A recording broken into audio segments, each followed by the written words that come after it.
drills important? Yes, but only if you have the time to do it.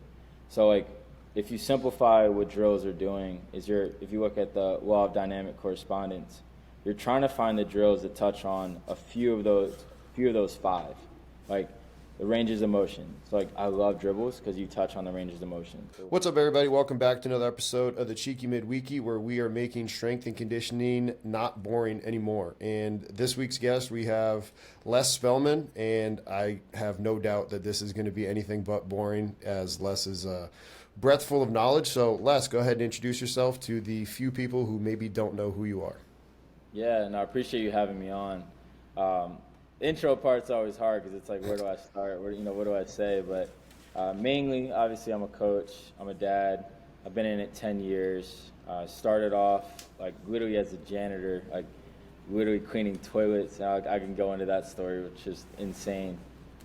Just then starting an internship with the Olympic Committee, turning that into an actual job, and then realizing that I made $0 and I was poor and I was going to live in poverty. So I had to figure out how to scale a business, and that's been like my life's work the past 5.5 years, was scaling a business and trying to maintain quality and not bastardizing what I'm doing. So that's the brief overview. How have you been able to do that and not? You didn't go the route of going college strength and conditioning, and that's a good amount of the listeners are people that did that route. They're either in university or they're in college or high school. You didn't. Why? Yeah, honestly, the truth is I wasn't qualified to work in college originally. If I break it down, to be honest, like I graduated college with a communications degree, and I didn't know what I wanted to do. I told you offline that I went to California to go to an Olympic rugby tryout and never left. And honestly, like, I didn't plan on being a coach. I was a athlete that really thought I was going to go play in the Olympics and do all these things. And when that didn't happen, I really looked at, like, what am I passionate about? And I didn't jump into strength conditioning and speed to really make it a lifelong journey. It was just something that I could do, short term while I was trying to get back on the team. And then I just fell in love with it. I fell in love with the process of it. And to be honest, I never even got offered a college job until like 2-3 years ago. You know what I mean? Word? So, yeah, no, I didn't go the classical route. And there's nothing against that, but like the way that I was looking at it was I got into it to help people, and initially I felt limited if I were to go to a team at first. And, I kind of wanted to grow my experiences, like human experiences. Obviously I was working with adults and I was working with kids and working with pros, and so it was a very different experience. And now I'm doing more team stuff now, so it's interesting. But yeah, so it's very different. You're the third person now, second guest, but third person that I know where they didn't go the route. I had Cav on, and he was talking like one of his buddies was like, "Hey, you're going to be my coach." And, you, Cav, and then this other guy, my buddy Jesse, who owns a Muay Thai gym, they're all three very successful people. And it's kind of made me even more double down on the fact that it's really about just the ability to connect with humans and then worry about all the credentials, right? Yeah. I mean, to be honest, like I look back on coaching 5, 6, 7 years, 8 years ago. I wasn't a very good coach, Like, I thought I That's was, how it's like, supposed to be, though, right? Yeah, I thought I was. Like, I was loud and I controlled the room and all those things. But in terms of like legitimate coaching, I wasn't that great. But athletes got better. So like, what does that tell you? I studied communications, and I always say like that was a huge competitive advantage for me. Like learning how to communicate effectively and build relationships. Like, if you do that part, that's a major part of it. Like you see it on the internet, and you'll see people that are doing crazy stuff, and you're like, man, like, but they get a result. I mean, they're doing something right. But then I've been obviously educating myself like throughout that process, and you come to find out it's like, man, I was pretty poor as a coach, but there's some qualities in there that are were good. So yeah. What having that communication degree, how did that help you? Like in the ability to, did you understand people's personalities better, or were you just like, hey, I'm not afraid to talk in a group full of people because I had to do it in college? Yeah, I get that question all the time. So, okay, so this is a crazy story. Like, it's wild. So, growing up, I lived with my uncle like every summer, right? And my uncle was a filmmaker, and my uncle, like, he did music videos, like he did Dr. Dre stuff. So I'm on set like 13, 14 years old, and I'm like, I'm seeing all these girls and all this money. I'm like, hey man, this is pretty cool. Like, my uncle does this. So I was getting ready to go to college, and he's like, what are you gonna study? I'm like, man, I don't know. And he goes, yo, if you study film, you could always pick up a camera and make money.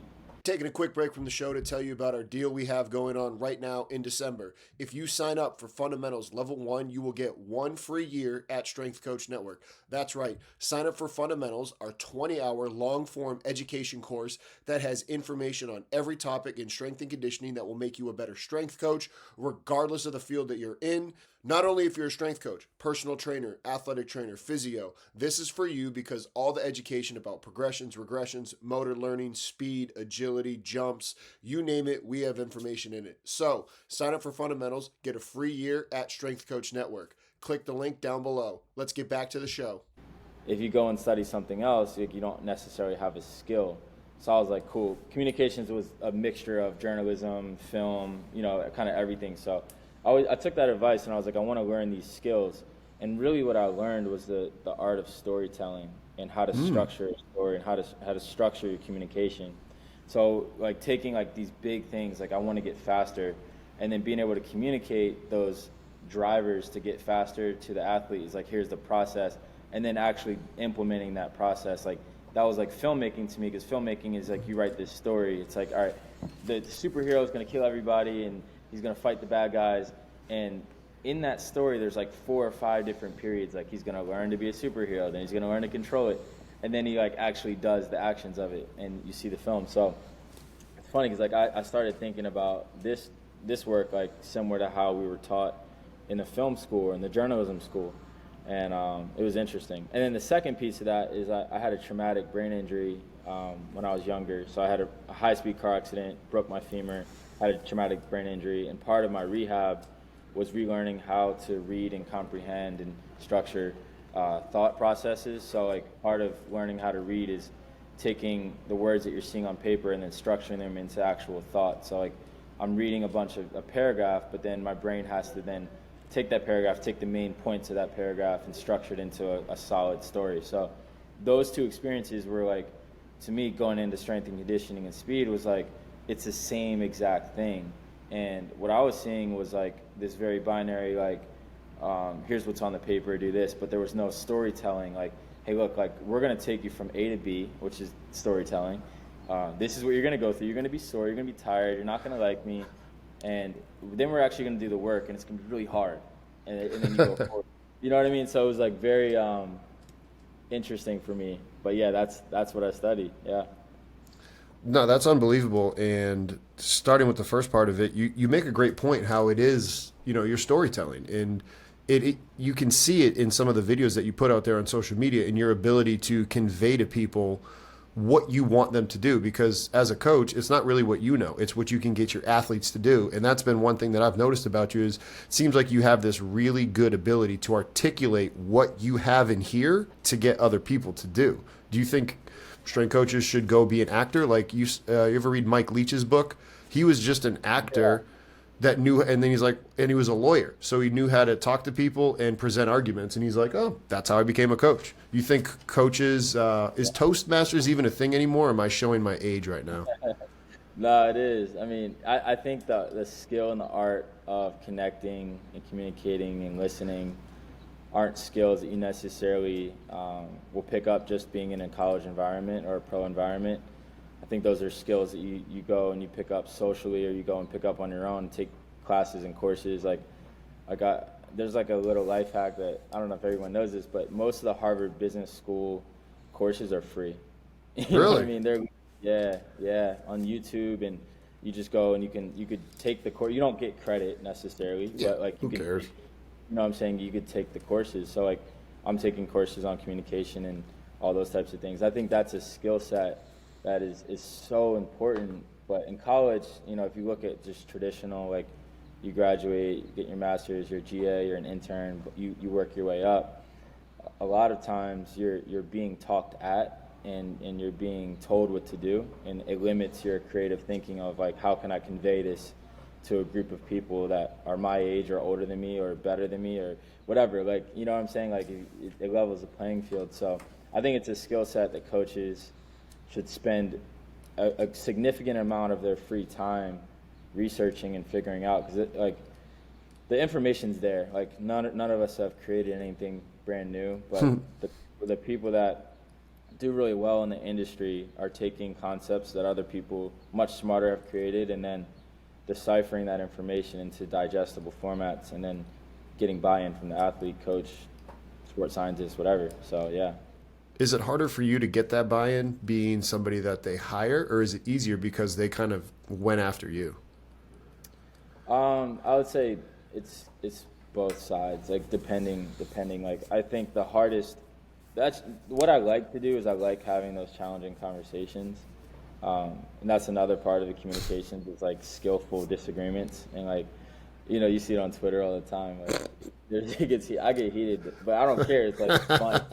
It's like sparring. It's like sparring for me. But it's really interesting to see how you take people from very different backgrounds. Like, give you an example. You have a sports scientist, you have somebody that's leading the rehab, you have a strength coach, and you have a sport coach. All have very different upbringings, educations, backgrounds, all of that, and very different personalities. Well, how do you get everybody to agree? And like, it's having that conversation to find the commonalities, and then defining that common language, and then restructuring your vocabulary and your dictionary of how you speak about things so that everybody's on the same page. To give you an example, like I can start out and say, hey coach, I want to do a speed session with your team. Oh, no, I don't want to do that.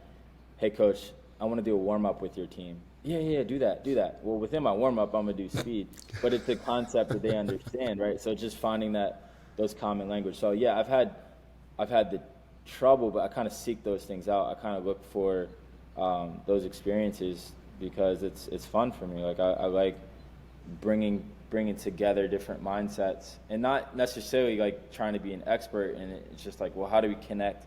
You want to do this and you want to do this, and you're really saying the same thing. You're just using two different words, and one side sounds abrasive, but he's really saying the same thing.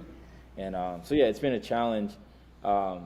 Even when a team brings me in and they're like, hey, we want to get faster, and I sit down and they want to do all this really sexy, cool stuff, and I'm like, well, all you really need to do is like stop doing this, and you're gonna run faster. Like, I don't know if you really need my services. Just stop doing this dumb thing, like like a marathon. You know what I mean? So yeah, to be honest, it's interesting, but that's the fun part. So.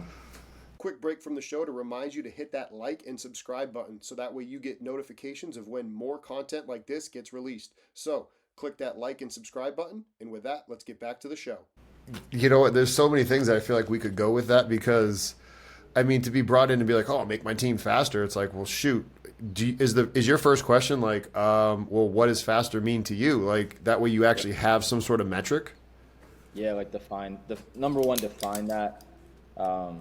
And so like, give me something objective that you're seeing. So like, if depends who I'm talking to. If I'm talking to a sport coach, it's like, you want to be faster to execute this strategy and to execute these tactics of playing the game.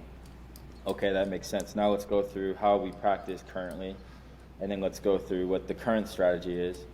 And then basically from there, it's like, does it make sense to go in and do all this invasive testing and all this stuff? Sometimes yes, like there are instances that's like, all right, we have this major runway of time to actually make changes, so let's do that. But a lot of times it's no, it's just let's restructure on some of the philosophies of how we might be practicing or what we might be doing that's preventing players from running fast. And it's really about an environment, you know? Like I think when people think about speed training, they think about this like mathematician coming up with this equation to make everyone faster, when in reality it's just, what's the environment look like? And does that environment, is it conducive to sprinting and to running fast? And if it's not, let's correct that. And if it is, now we can optimize and actually go to the next level, which might look like some testing and some other stuff. That leads into my next question pretty well. One of my friends wanted to know about, what exactly do you do with your GPS speed evals once you get there? Like, what are you looking at? How are you measuring it? What are kind of, without giving away your secrets, obviously, but just, a 10,000 foot view of what you do.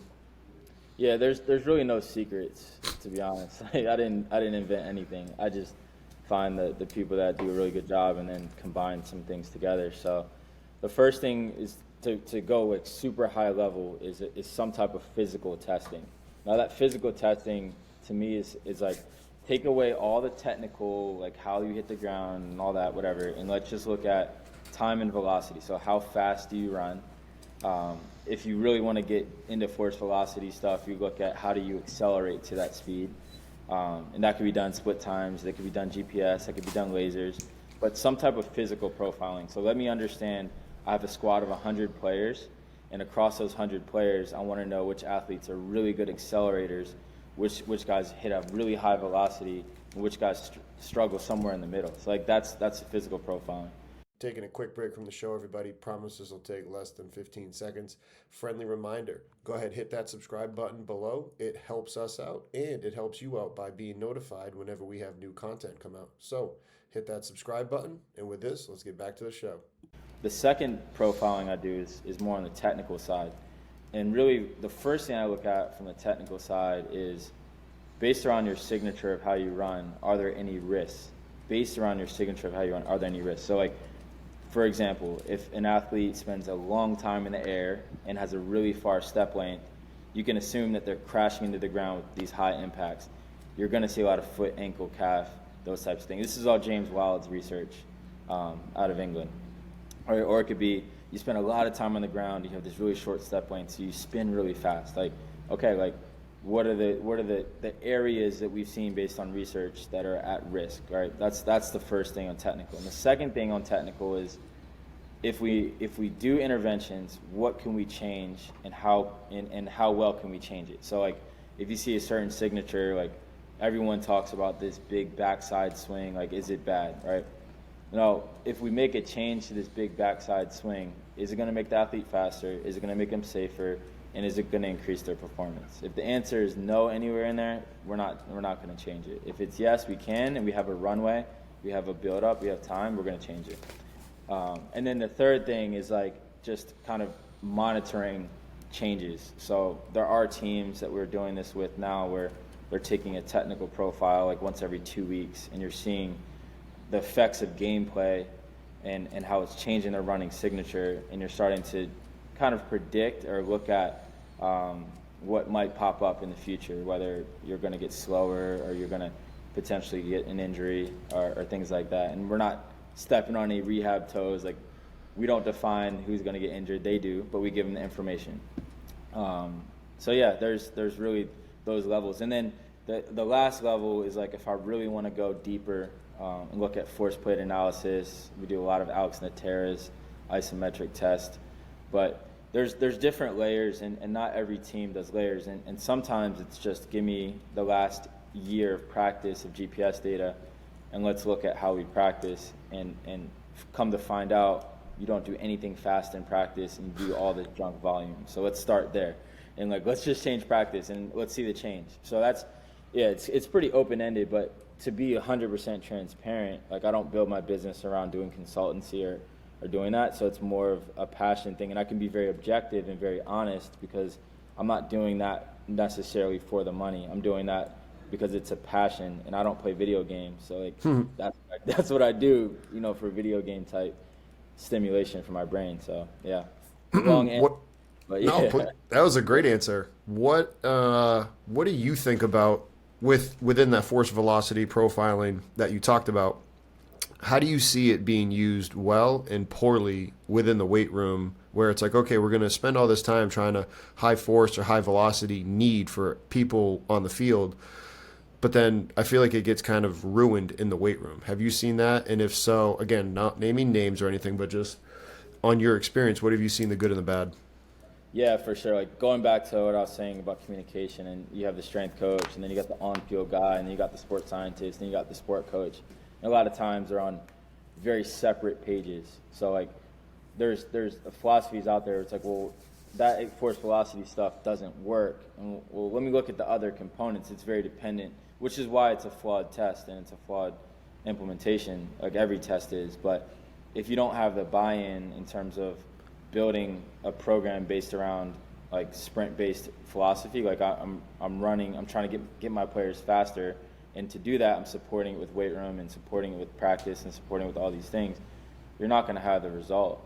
So yeah, it's difficult if you are doing like a hypertrophy program in the weight room and you're trying to emphasize max velocity on the field. Like those two things don't go together. Well, I mean, all the way back to Charlie Francis, it's just like if we're gonna do a very like stacked periodization where we're gonna emphasize qualities, like we're gonna do all things, but in what quantities we're gonna do those things. If we don't have that communication and that line of there's no point in doing the testing. You know what I mean? Just operate how you're operating. So yeah, it's difficult for sure.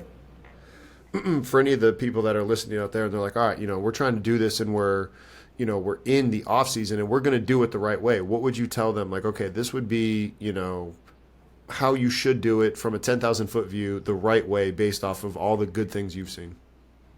Yeah, I would start with that physical profiling. So your options are, you could do like, if you have lasers, I would just get an understanding of how athletes accelerate and how they hit velocity. So if you did splits like 10 and 40, whatever. If you're doing force velocity profiling, that's a really good tool to understand early, late, and velocity. And then there's video in there too, but I would just stick with those first two. So understand across your team how athletes are accelerating to their velocity. And then from there, the second thing I would do is make it split by position group or position. So you have your lineman, you have your big skill, you have your skill. And then I would compare within that group how the athletes are. So like within my skill players, you're at the bottom of your acceleration ability or the top of your acceleration ability, right? What's up, strength coaches? Taking a quick break away from the show to let you know about our membership site. Not only do we at Strength Coach Network put out the Cheeky Midweeky, but we have a membership site where you gain access to a video library and a members-only forum. Inside the video library, you will have access to over 170 different lectures, which equals over 400 hours of content. Inside of these content, it is every sport you could think of and every topic in strength and conditioning. In our members-only forum, we have career advice and we have topics in strength and conditioning where coaches ask each other questions and we help each other inside the network. You can try the network out for 24 hours for $1 if you are not a member. Click the link down below and you will be able to check us out. And then the third thing I would do is I would look at, based around need and then based around our timeline, how should we build out our training? So if I have 4 weeks before the season, the truth is you're not going to do that. You're not going to make any significant changes. You might as well just keep doing what you're doing. But if I'm right here in the year and then I play in August, you do have a window. You got 12 weeks. So you know that you take your whole 12 weeks and you look at your different phases. Your first phase, I would say that's the time where you can attack like everybody very generally. Like everybody kind of needs the same base, just like GPP. It's very general. Everybody's running with heavy sleds. Everybody's accelerating. Everybody's getting stronger in the weight room. Then your second phase is where I would say now you can start to be a little bit more specific and individual. So like you have your underperforming accelerators, you have your underperforming velocity guys, you start to give them more specific stimulus. So my guys, my 4 receivers that are terrible off the ball, you guys are going to continue going heavy or continue doing power stuff. And then that last phase, the last 4 weeks, I would say you're back to more general where everybody needs to run fast and everyone needs to increase their volume as they go into camp and as they go into and get more specific with decelerations, change of directions, getting into camp. So I would say I would be very general in the beginning. Everybody does the same. In the middle, I would get more specific to what players need. And then at the end, I would be general again in terms of stimulus. So again, you teed up my next question perfectly because I've been wondering, how much of the training do you emphasize and you emphasize philosophy wise in your own head of like, okay, I got to do this amount of top end work or this amount of ACL work, and are you just going to be like, hey, it depends on the sport and it even depends on the position? Because if so, I get it, but I'm leading into how this relates to the decelerative work that you've done, because I think that is also maybe not as talked about as much by other people, but I think that's something that is you do a great job with. Yeah. So, yeah, this is the common question. So, and I'm going to start kind of at the end, and then hopefully I'll make sense back to the beginning. Remember the question, but so if I have a sport like soccer, the first thing I want to do is understand like what does a sport of soccer entail. Look at volumes, so how much distance they're covering, or how much time they're playing, how much time the ball's in play.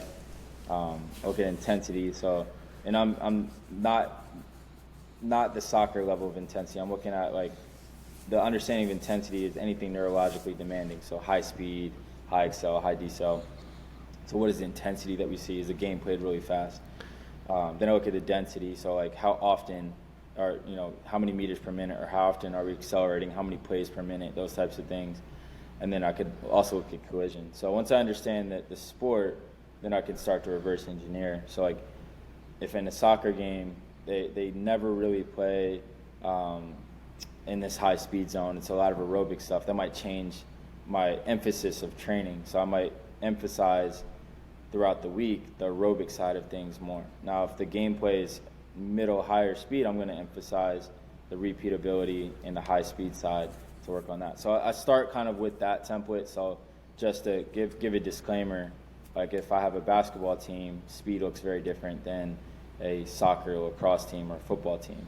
So now from there I look at, okay, like there are basic ranges of work that we need to do to actually get the right stimulus to run faster. So if I'm running high speed and I'm running maximal speed throughout the week, there is a limit to that.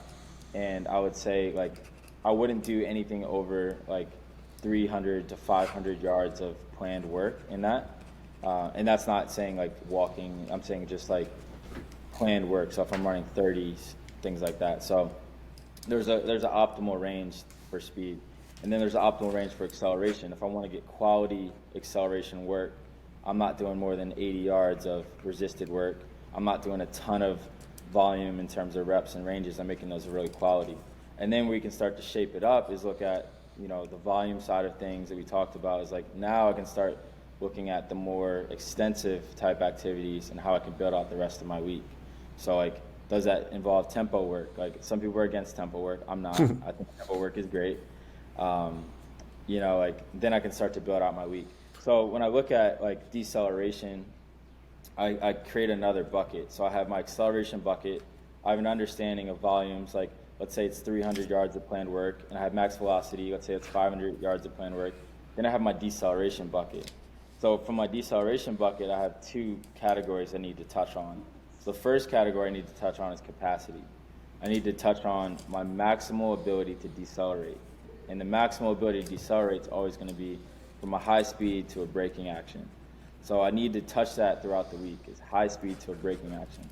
And then the second piece I need to look at is the changes of direction. So the different like vectors of changes of direction, because every change of direction is preceded by a deceleration. And I need to do that both extensively and intensively. So when I look at my week, the long answer is like I look at the game, and once I get the idea of the game and what's important, and I have my basic volumes and intensities I need to put in, then I start to bleed in where does these changes of directions make sense. So I like to do changes of direction on both tempo or extensive days and intensive days where we're doing speed. So that's a long form answer. There's probably a couple other questions off of that. What's up, strength coaches? Want to take a quick break from the show to talk to you about our sponsor, Team Builder. Team Builder is your one-stop shop for online training platform needs as a coach. With Team Builder, you're going to be able to program for your athletes whether they're in person or remote. Using Team Builder, not only will you be able to program for your athletes, but there are special features such as the leaderboard and locking training with wellness questionnaires. With the leaderboard, you can have an exercise performed that day, whether it be a lift, a sprint, or a jump, and scores can be updated in real time and projected on a TV in the training. Wellness questionnaires can be used at the beginning of training, and your athletes will have to fill them out prior to being able to train. This ensures that as a coach, you're being able to collect quality data before the athletes train. So, if you're interested in Team Builder, click the link down below and find out more information. Let's get back to the show. No, and you did hit on the whole premise of it all was the fact that I think from one of your presentations or maybe something from Altus where it was like your body's not going to run faster than it has the ability to stop. And you touched on that where it's like, hey, you have to go from a full speed into a stop. How do you go about programming it, or how would you recommend to our listeners that maybe had never heard that before and like, all right, what should I be doing to program it for my athletes to do? Yeah, for sure. So the first thing I look at in terms of capacity is the ability to go high speed into braking, just stopping. So not any change of direction. It's just can you get the athlete to run full speed and then willingly brake. And there's different tests you can do without going into too much detail. Like an ADA test is a 20-meter sprint into a brake. And the simplest way to measure that is what speed do they reach in that 20 meters and how long does it take for them to brake. The hardest way, like if I really wanted to dive in, I could look at early decel, late decel, time to stop, distance to stop, all that. But yeah, the initial way is the easiest. Like I could have 100 kids line up, run 20 yards with GPS on, and then stop after the cone. Easy. So that's the first thing I do. So that is like my capacity. Like it's interesting because it's like I heard somebody say this before where teams are like, well, we don't hit super high speeds in games. And I'm like, okay, well, do you hang clean in a game? No? Okay, well, yeah, well, that makes sense. Like you're building a quality and you're building a capacity for something. Now, once I have that capacity and that quality and I'm training that consistently, what I want to do is now look at the different vectors of changes of direction. So really basically, I can look at the vectors as like downhill. So I get a 45-degree downhill. I could look at 90 or anything between 45 and 90. I could look at uphill, which would be like 135 degrees, and I could look at straight ahead. And then you could look at the most challenging, which would be like a straight back, like a 180-degree turn, right? So if I look at the different vectors of deceleration, I want to look at programming those vectors both extensively and intensively. So there are days where I want to repeat and do multiple decelerations at different vectors over and over again that are pre-planned. Then I want to move from pre-planned to more of a reaction. So maybe it's a follow the leader, or maybe it's a game. Eventually I want to end it up where we're building the volume so that they can play the game and there's, we're matching that quality in the off season. But I want to build that changes of direction in different vectors. And then intensively would be doing those changes of direction at high speed, at high entry speeds. So when I look at programming throughout the week, I have a day that's focused on the intensive aspects of deceleration, which is high speed into braking, and maybe high speed into braking in different changes of direction. Then I have days that are more focused on the change of directions, where it's going to be repeat or continuous or high density, so short breaks where they're decelerating over and over and over again, building that capacity. So I look at it in those two buckets, and then I bleed that throughout the week. So depending on the sport, like if I have a football team right now, we have 3 days a week. We have an acceleration day, which is like a pure horizontal linear day. Everything's straight. Then we have a max velocity day. The max velocity day is a combination of straight line speed and uphill changes of direction. Then we have a change of direction day, which is changes of directions in all vectors that are pre-planned, and then it goes to a more reactive, and then it goes to games. And those are my 3 days that I have, and that's typically how I run most of it. Is like, and I don't really do. I stopped doing high speed in just a linear fashion. I do high speed in curves. I do high speed with uphill cuts. I do high speed with anything that's uphill and moving with the reaction and with the stimulus of another player that have to react to maintain that speed. So yeah, that's kind of the way we roll with that. Sticking on with the high speed stuff, and you talked about the yardage before, do you only count the fly yardage, or do you also count maybe 5-10 yards before it? So if you're going to do like a 30-yard build 10-yard fly, do you count like, okay, that's about 20 yards of high speed, or are you just only going to take 10? Yeah, so when I said that 500 number, like I'm looking at if I don't have GPS and I'm quantifying from the beginning of the run through the high speed zone. So like if I'm doing a 30 build, 10 fly, I would just say that's 40. Now if I'm Okay. doing, if I have GPS and I'm running through it, I'm going to look at just that like upper zone in GPS, like the high speed, like 90 to 100%. And I would have different volumes. Like typically in that, we don't even go over 100 yards of high speed, like above 90, 95. That zone could be pretty short in reality. But I'm looking at it from the standpoint, like if I don't have GPS, I'm just going to count that whole zone as my distance for that. One of my former colleagues, Amit, if you're listening to this question's for you, brother. He and I would always talk about like mechanics with team sport athletes, and it's because he ran track and he worked with the track team, and he always talked. He's like, is there ever really enough time to develop the changes in their mechanics for high speed running for a team sport athlete if maybe it's 10 to 15 minutes, let's be on the generous end, 4 times a week for a 4-week phase? He's like, is that even enough? Why even do it? And I know my opinion, and I know he knows his opinion, but what is your opinion on that? Yeah, mixed. I think depending on the time that you have, like if you have, I look at it this way. The most important thing you can do is get the stimulus to make someone faster. The second most important thing you could do is develop the physical quality. And the third most important thing you can do is change someone's technique. And they're kind of tiered that way because of the time that it takes to respond to this, to the actual thing. So like responding to stimulus, you're going to make someone faster within a couple weeks. If they have the right stimulus, the right volume and intensity of work. If you're physically supporting that with like plyos and weight room and building the other pieces around it, where practice isn't like an asshole practice where you're just running gases, then you're gonna get faster, right? Now, right. So if I look at the technical side, if I want to make a technical change, well, the truth is initially making a technical change, you make someone worse. And making a technical change is also a major risk because they might move that way. Their signature might be that way as a preventative mechanism.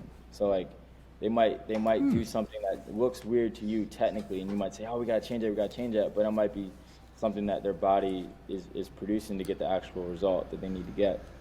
So you're exposing them to risk, you're exposing them to poor performance, and then you're wasting time a lot of times. So because if you have 15 minutes, you spend 11, 12 minutes on technical stuff, well, you got 11, 12 minutes of very low intensity work, and that leaves a very short amount of time to get the right stimulus, which means you're probably not going to get the stimulus. So when I look at that, I look at, are drills important? Yes, but only if you have the time to do it. So like if you simplify what drills are doing, if you look at the law of dynamic correspondence, you're trying to find the drills that touch on a few of those 5, like the ranges of motion. So like I love dribbles because you touch on the ranges of motion. The force application would be one too. So like if I look at dribbles, I can also get high forces in short time frames. All right, so I try to pick the drills that have the highest transfer, that are also the easiest to learn. Because sometimes it takes if it takes 6 weeks to learn a drill to be able to do it right, like scrap it. Like I think there's definitely an overemphasis of drill work in team sport athletes, and I would say you could get by not doing any drills and be successful. You cannot get by not doing any stimulus work or physical work. You know what I mean? So with that in mind, it's like if I'm a sport coach and I want my players to get faster, you are absolutely a speed coach. You absolutely can make your team sport players faster by making sure they hit the right stimulus, supporting it with some jumps and bounds and plyos and weight room stuff, or just not being an asshole coach in practice, and you're going to get players faster.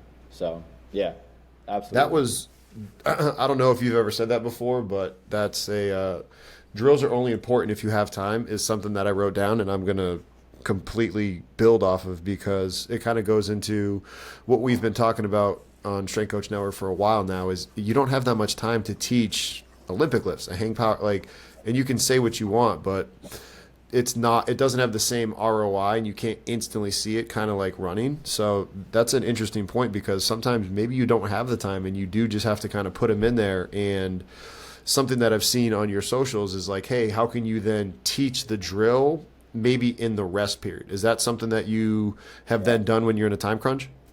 Yeah, for sure. Like we will. It's like look at this, like skill acquisition and stacking. So like there's times where we'll do like a high speed run, and in that break we'll do a drill. So like we'll drill, and then we'll do something else, and then we'll come back to the high speed runs. Because instead of Uh-huh. like, we know, okay, if I run really fast, I have like a let's say 3 to 5 minute rest period. Well, in team sports, if I tell the soccer coach, hey coach, we're gonna run one time and then rest 3 minutes, I'm fired. Like he's gonna be like, I'm like, what do I have you out here to have these players standing around looking at butterflies doing? He's gonna look down and just see people resting.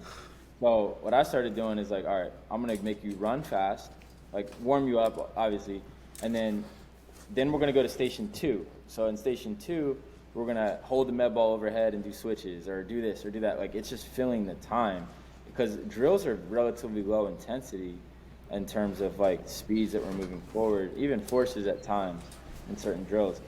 So stack the habit. So the goal is make you run faster. If I do a drill after running fast, I can connect the skill of the drill to the skill of running faster, because the next time I go run, I'm gonna think about whatever the coach was cueing. So yeah, I do a little bit of that. Like I would say like on social media, our marketing team is awesome, but they don't necessarily know like man, how do I say this? If you're listening, marketing team, I love you guys, but they're gonna look at it and say, okay, like he's doing most of the coaching during the drills, so let's put all the drills on Instagram, right? Well, because when I watch somebody run, I don't say anything, so it doesn't look very good on Instagram. So it's like you're gonna end up seeing a lot of drills from me, but that's mainly because that's the only time I'm talking. So that's why it looks like that, and that's why it's like there's so many drills. I'm like, there's like 4, but yeah, you know what I mean? For anybody that's listening and they went the same route, or people like me, like, all right, they're in a transition period and they're like, am I going to get back into college or not? What was, in your opinion, your big break into, I mean, some of the higher level clientele that you've been able to get around? Like, what was kind of that, the breakthrough moment for you, and how did it happen? Yeah, man. So, like, just to be clear, like starting out, I was working with the Olympic team, so I didn't make the Olympic rugby team. I was in the player pool for a little bit. Wasn't very good. I don't even know why I was there, to be honest, but still It's because trying. the minute we're done playing, you still want to keep playing in some capacity, Yeah, right? Like, exactly. So I was whatever. So long story short, I got offered to intern with the Olympic Committee and work with rugby, which turned into like an actual job. So I'm now working with USA Rugby and with the sevens team, and then that led into doing a little bit of work in other countries with sevens and all of that. So I had a little bit of experience, and then I also got a bronze medalist in bobsled in 2014, which was like my second year of coaching. Again, I had hardly anything to do with it. I got lucky because this girl was a massive, fast athlete. Asia Evans, she's a monster. She would have got a bronze. She probably would have got a silver if my mom was coaching her, right? So like, I got lucky. So anyway, I get done the Olympic stuff, and I'm like, yo, I literally made $0. I think I lost money every year working in the Olympic side, and I'm like, this ain't it, bro. And I was trying to get advice from people, and they're like, man, like start a gym, start this. I'm like, I don't know. So I came up with this idea. I was like, I'm gonna DM, and Twitter was really big. This is 2015, 2016. I'm gonna DM every agent that I can find. I'm gonna look them up, whatever. And I hit up every agent, and I got no responses. So I'm like, man, all right, I can't get in the NFL space. So I had this like camp, and I had this quarterback show up, and he was from Oregon. And I'm like, no way. Like Dakota Prukop showed up, and he was like, man, I love this. Like I want to do my draft training with you. I was like, done. So he was my first athlete. Like just randomly showed up, right? And it was through a mutual connection. But he shows up to draft training. He brings his friend Johnny Munt, and Johnny, I don't know, probably haven't heard of him, but he's won a Super Bowl. He's like kind of low key tight end, but he's been in the league 7-8 years. good for And he him. brought him, and he brought another guy. So I had like this group of 3 guys that were free agent level, maybe never gonna make it. But I was like, you know what? I was making $0 from there. I was sleeping in my car. I had one intern. We would sneak into hotels in the morning, get oatmeal packets to eat. We'd crush protein shakes for lunch, and then we collectively put money together to either decide to get gas or to get food at night. And this is a real story. Like, this is for real. So we're going through this process, and I'm like, look, we can't afford a strength coach. We can't afford a physical therapist, whatever. So we're going to take this, we're going to take a bunch of courses, right? I'm going to take the EXO certification course. I'm going to take a stretch therapy course. I'm going to do all this stuff. And I did. So I was a stretch therapist. I did the strength stuff. I did all that. And I was like, you know what? We're going to do the best job we can with these 3 guys. And I promise you next year we're going to have more. So anyway, long story short, I did a really good job with those guys. They did well. They all had friends and teammates. They chattered. And I don't know how good of a job I really did, but I had 18 the next year. Oh, wow. 18 guys showed up the next year, same idea. I'm going to do this, I'm going to do that. I'm going to learn as much as I can. I'm going to bring people in. I'm going to take $0 personally, and I'm going to invest it in education. Oh, you invested. Oh, okay. You reinvested it in the business. Yep. Reinvested in the business. Like little things like I was, instead of the guys, hey, go drink your protein, I'm buying protein shaker bottles, putting their name on it, making them the shake at the end of the session. Like little things that are going to go a long way because we didn't have like crazy facilities, anything like that. Mm-hmm. So my big break came is like I killed it with those 18 guys. Ran 4.3 fast, whatever guys. I had my first guy drafted. I had my first guy at the combine. The next year, I got approached by Kobe Bryant's group to run Mamba Sports Academy draft training. But the way that it happened was I was like literally, and Mamba guys, Sports Academy, if you're listening, you probably never even heard this story, but basically what happened was I like camped out at the facility when I heard Kobe was going to be there, and I just like begged for an interview. And they were like, yeah, okay, cool. So I got an interview, and basically they made me like the third in line to run the combine stuff. So there was 2 guys ahead of me that were like the senior guys, and I was like the junior guy under. I was like, yeah, cool, I'll take it. I got lucky because those 2 guys stopped showing up to meetings, and I was showing up to meetings in LA, and I live in San Diego at 8 a.m. I'm driving up at 4:30 in the morning to go up there. I went to every meeting. So eventually they were like, hey, Les, like we can't trust these other guys. Like I need you to run it. So I got that break, and that was 2019, and I was Greedy Williams, Quentin Williams. I had my first rounders, and the interesting thing is I never took a job. I only did 1099 because I was like, eventually I kind of want to do my own like thing. So the next year I did my own, but then I partnered with Mamba. So like I had my own business, but then I partnered with them to do the strength and the recovery and everything else. And I had Joe Burrow and had all these guys, same philosophy, kill it, do as much as you can, help, don't take any money. So until 2020, I never made $1 on combine training. I never profited $1 on combine training because I reinvested everything I made back into more staff, more people, more education, like splitting the pie up to bring in a better strength. Like I'm good at it, but I'm not great at it. So you need to hire out, right? So I hired out. We were the group that did GPS and combine training. So that was a cost. So long story short, I got my big break in 2019. I had Greedy Williams ran a 4.3. Quentin Williams ran a 4.8 at 305 pounds. That's when I started getting noticed. And I just looked at it the way I looked at everything. Like, I'm just going to build really good relationships with the athletes and do a really good job, communicate a ton of information to the agent so they understand what's happening. Then I'm going to use that to get another group of guys. And that's kind of how it went. And, so it was very organic, and it's 100% relationship based. Like, I mean, I'm in every guy's wedding, I'm there. Like, to me, it was never about the business side of things. It was like, you're 23 years old and you're about to make $50 million. Like, let me help you figure this thing out, right? And like, even now I can say, the combine isn't about profitability. It's like, it's a testament to a coach to show, is your philosophy going to work, and are you going to get buy-in, and are they going to execute at the highest level? It's the best way to do that. So yeah, I mean, that's how it grew. Yeah.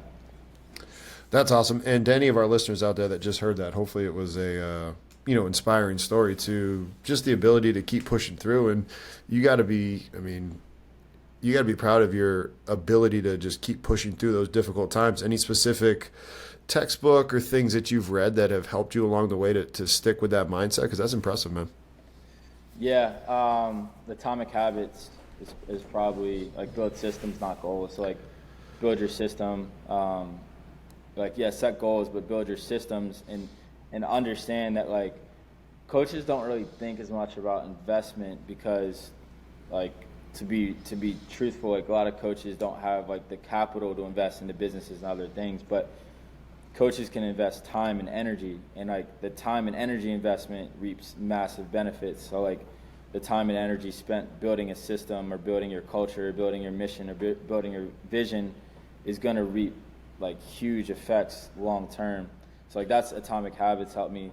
Obviously the Bible, and then like in terms of like philosophy books, or sport philosophy books, like Fergus Connolly's books really helped me understand communication within sports, but also helped me understand that everybody has a bias and that everybody's going to think they understand things, but the more you understand, the less you realize you actually know.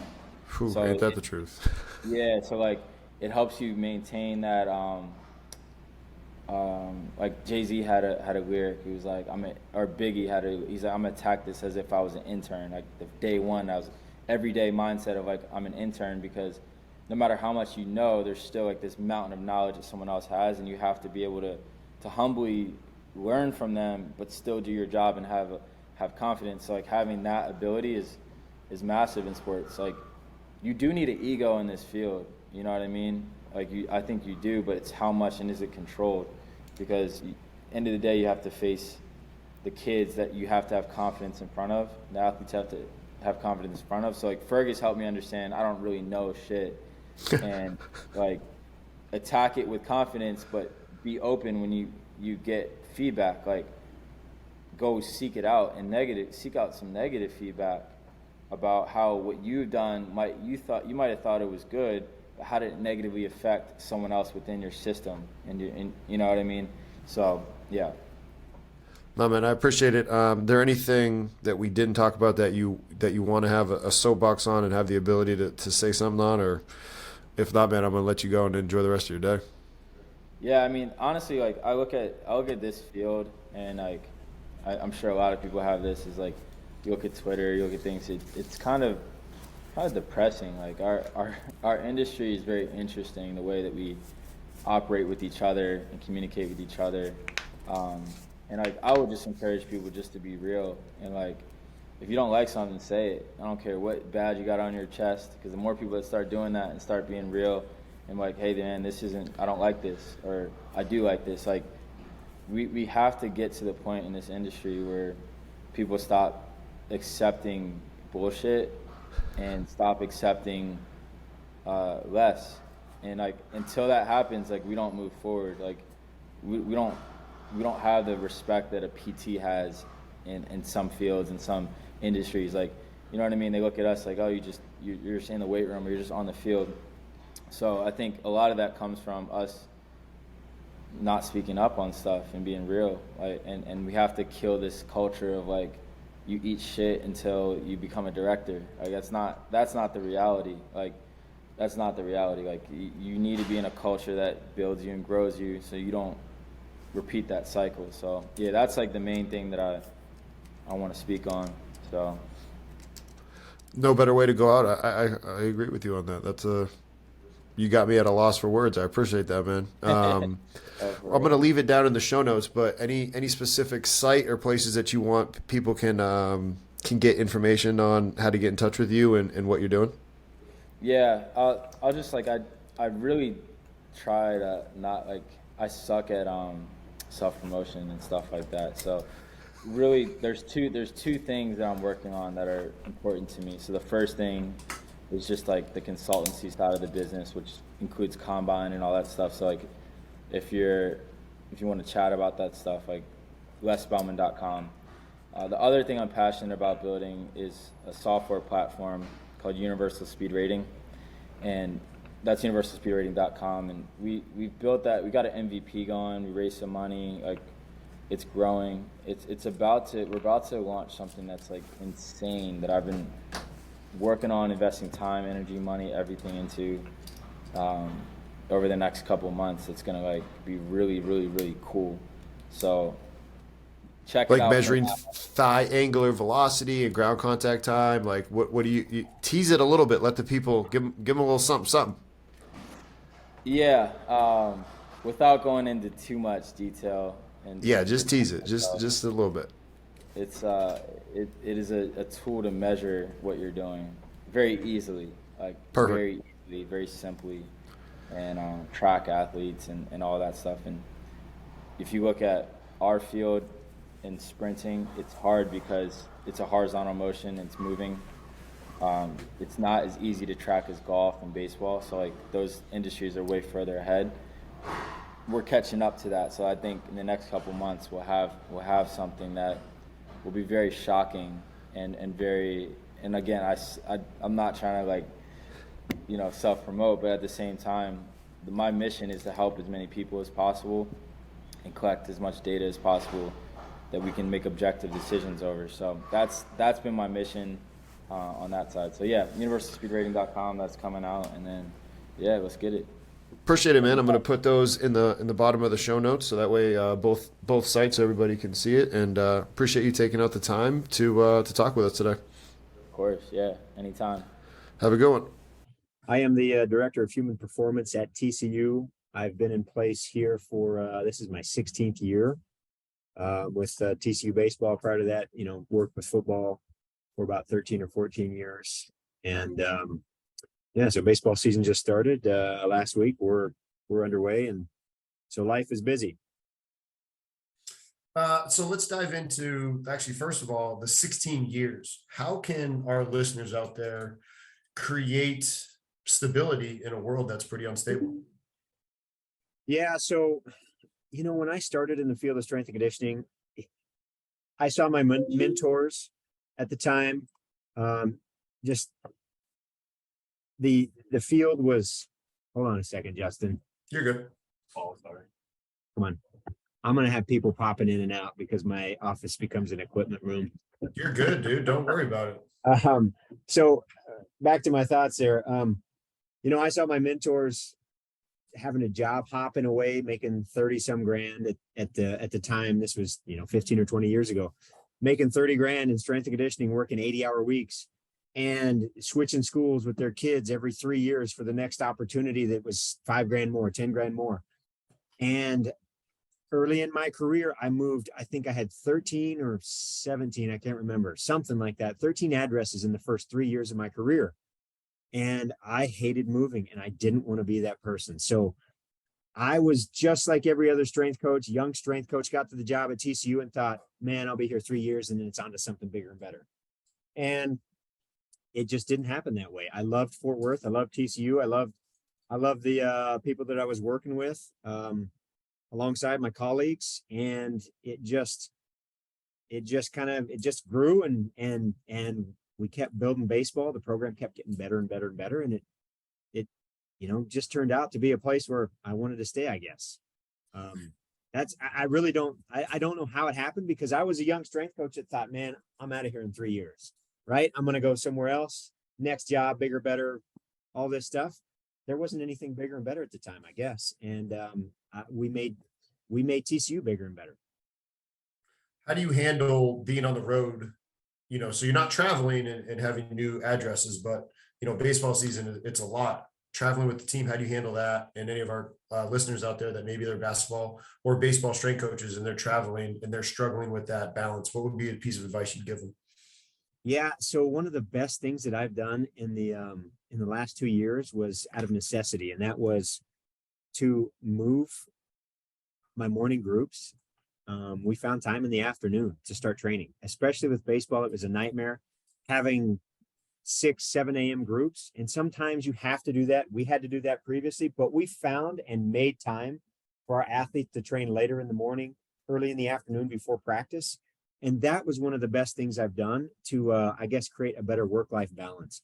Because in the past, you'd be on the road for 4 days. You'd get back, in the Mountain West, we'd get back at 2, 3, 4 in the morning. And then sometimes you'd have athletes in here at 6 a.m., right? Kids that didn't travel, they'd be in here at 6 a.m. because that's when they had to lift.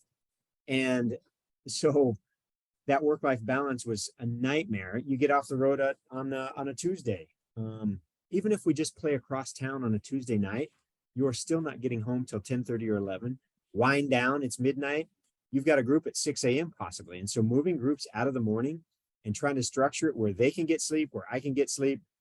I can spend time with my little one at home after we get off the road instead of having to be back at TCU at 6:30 in the morning, 7 in the morning, something like that, where I can roll in mid-morning and then have my groups at noon, roll over to practice. It's just structuring my day differently than the typical strength coach has been an absolute lifesaver in the last 2 years since I've had a little one. Anybody that's listening that maybe just like you manages a department that has people below them, what would be your piece of advice to make sure that they can structure it like that for their staff? Yeah, it's having to work. We only have one weight room here at TCU, so it's really having to work with each other a ton to figure out that scheduling. But one of the questions that I ask all of our staff members here on their basically on their yearly reviews was, were you the strength coach that you wanted to be? Were you the person at home that you wanted to be? Were you the father, the husband, whatever it is that you wanted to be at home? Because I don't want you to be the strength coach that you want to be, and then at home you're not the person that you want to be at home with your kids, with your wife. And so I want to make sure that they have that work-life balance. And it's just a give and take of figuring out what teams can be in here at what times and really communicating and working together so that you don't have to be up here at 6 in the morning if we can possibly avoid that. We've also tried structuring teams so that the last team is out of the weight room before 5 p.m. so that all of our teams are in here essentially starting their training session no later than 4. And I think that's been a big thing that has that's helped some of our staff members in the last year. Now, it's not always perfect. It's not, there's ideal and there's optimal. Ideal is the perfect scenario. That's not always how it works. Sometimes you got to have optimal. What's the best? What's the best situation around ideal? And sometimes that's early morning workout. Sometimes that's late at night. But we're trying our best to avoid those 6 a.m. and then, I've also got another team at 5:30 p.m. rolling in here. And now I'm going to be at work for 16 hours today. We're trying our best to avoid that. Staying here on that kind of topic, the fact of being in an administrative role, we're starting to see strength coaches get more and more of those roles that I think used to be held by athletic trainers. If you could just elaborate on that for our listeners who are eyeing that and want it, and maybe if it's harder than people think, let them know. But what would you say to those that aspire to get those administrative positions? What are the good, the bad? And looking back on it, what would you tell yourself if you had the ability to?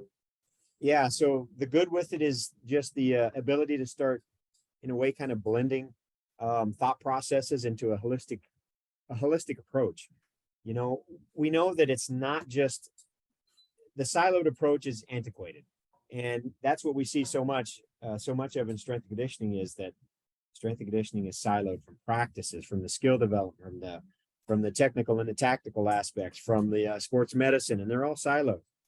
And so that's one area that I've really tried to have a big influence on with our younger coaches, especially, is that we need to blend all these pieces together. You need to be going to your sport coaches and seeing what's happening at practice. You need to be going to practice. You need to be looking at workloads. We need to try to get GPS with these energy system dependent sports so that what's going on at practices. It's blending all of these pieces so that we can create ultimate athletic performance and hopefully injury reduction, health in our athletes. That's really what it's all about. That's the good. The bad is being on the administrative side is not all it's cracked up to be. It is meetings. It is a lot of headaches that you didn't realize that you had. And so I am so much less of a coach now than I was previously. That's what people don't understand is, to be honest, I'm not a strength coach anymore a lot of days. You take off that hat because you have so many other roles. Your time is extremely, extremely what the word is here, obviously valuable, but that's not the word I'm looking for. It's under demand at all times because there's always somebody walking through that door that says, hey, I've got a problem. A coach walking in the door says, hey, I've got a problem with this staff member. It's always something. Just walking out of the building in the evenings to go to my car, you get stopped by 2, 3, 4 people. And before you know it, my wife is yelling at me because I told her I was leaving 35 minutes ago. And she's like, where in the F are you? Well, I got stopped 3 times on the way to the parking lot with issues. And so you are less of a coach than you ever dreamed of. A lot of times I find myself, this is where it's been the most difficult is time management. A lot of times I find myself having to write my programs with baseball at midnight at home because I don't have time during the day to do that stuff, to do that work because it's meetings. It's like I said, the pop-in, somebody randomly coming in the office, a phone call. We've got this problem. And now you've got to figure these situations out while you're on campus. And yeah, so a lot of times I'm taking my work home with me. And to me, I shouldn't do that. I have to manage my time better. And that's one of the things that I've had to clean up in the last couple months. Switching gears a little bit into the actual X's and O's of baseball. One of the things I think most people know you for is how prominent max velocity work is with your baseball team.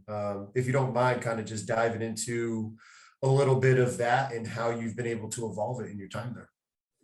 Yeah. So started out as a young strength coach. I believed all the things that, that were prominent 20 years ago, that you don't do max speed work because you're going to hurt the athletes. You're going to have a hamstring issue. These were things that I was kind of taught as a young strength coach. And how that's evolved is just realizing and understanding that you have to inoculate them against that, right? And so the principles for us are going to be fast, fresh, and frequent. We want to run fast when we're training speed. I want that, Charlie Francis, 95% plus as far as our intent or our intensities. Fresh, we want our guys to feel good every time that they go out to try to run fast. And a plan B is always better than the plan A of getting hurt, right? So if they've got hamstring issues, if they've got anything going on, I tell them, you have to communicate that to me. Before we ever run a rep full speed, I tell them, you need to let us know how you're feeling. If you don't feel up to it, I want you to stay a half step to 1 step under, which is what we consider our 90 to 95% zone. So we'll say a half step to 1 step underneath. Max intent, we're still going to get some good work out of it, but there is an exponential difference between 85% sprints and 100% sprints in intent.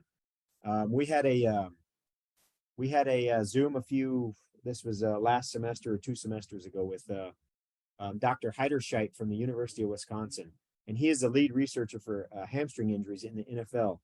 And so they've done research on the difference in sprinting between, I think it was 85 or 90% and what a max effort 100% sprint was on, I think it was, motor unit activation or whatever it was, EMG readings possibly. And there was just an exponential difference in that small little gap.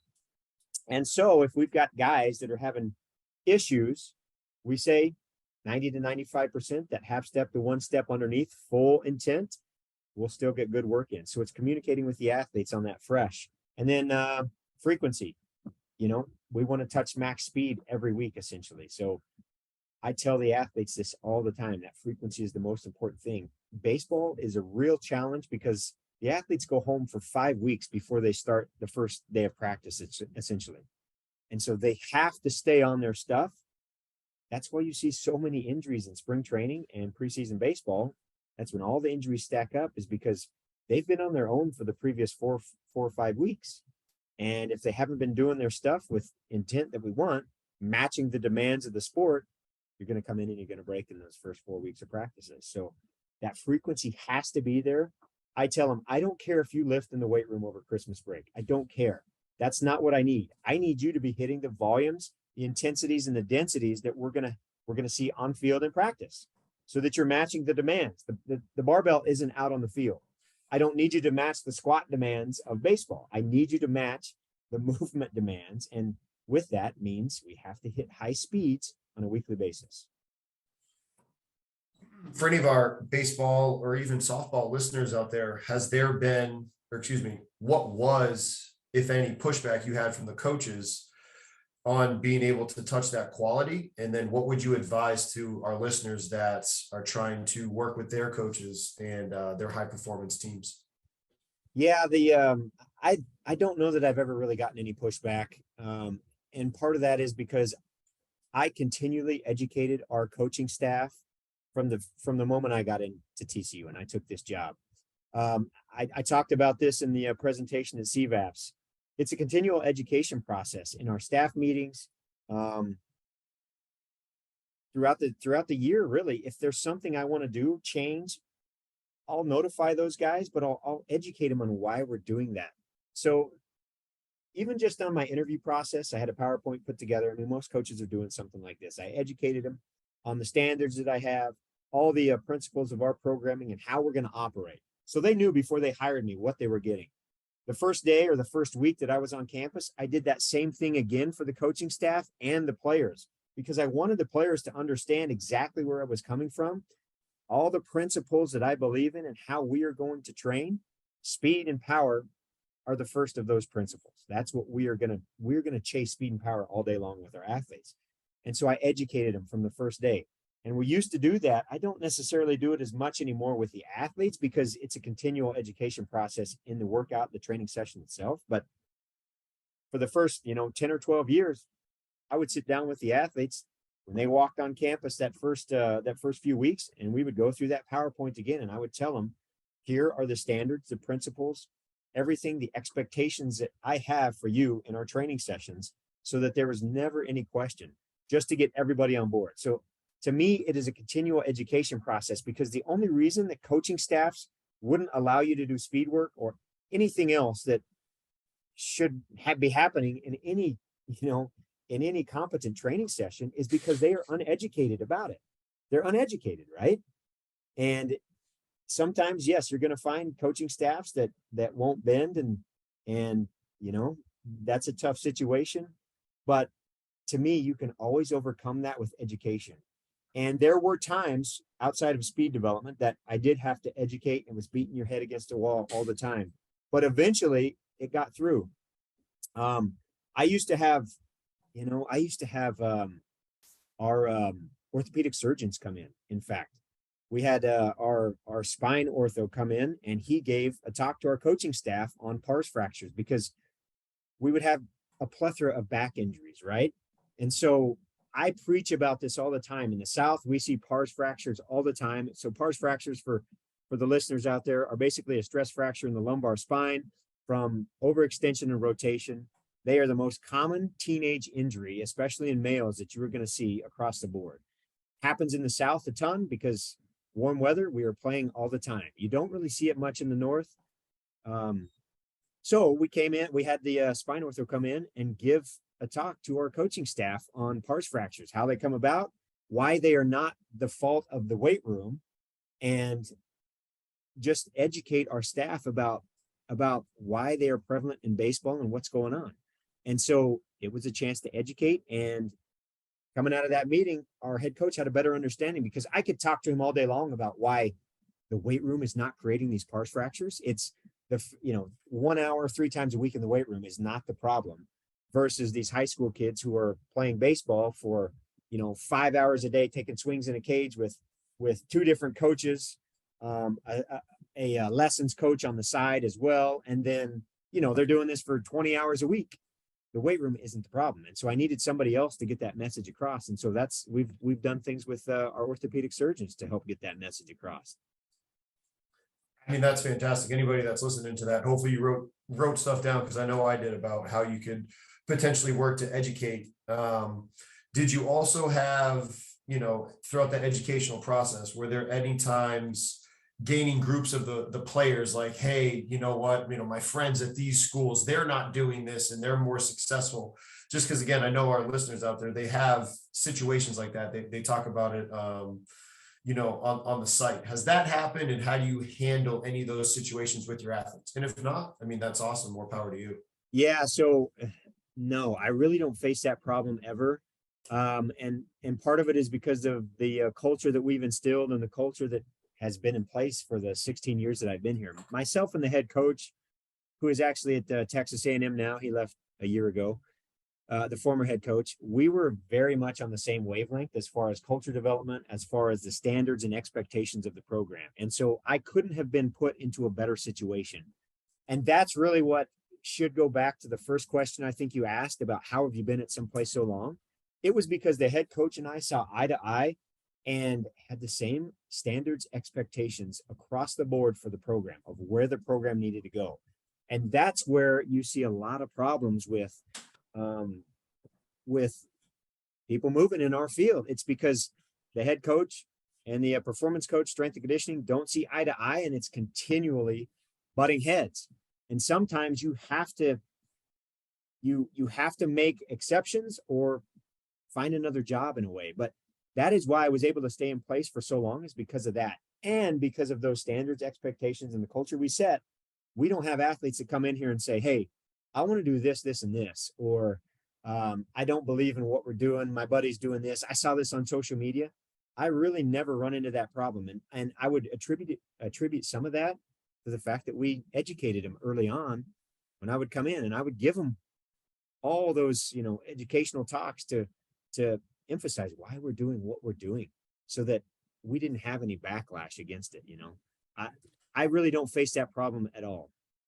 No, that's awesome. And is this, so you teed up the CVAS question I was going to ask you about, was that head coach the same one that you talked about, asked you why are all strength coaches so bitter? Yes, that was the exact, yes, same one. So for anybody that's listening now that was not at CVAS, if you could, say that story again, because I think, I know it hit home with me and some of my other friends that were there, they definitely, took notes on that. Yeah. So this was my second or third year at TCU here, and I walked into the baseball staff's office on a Saturday before practice in the fall.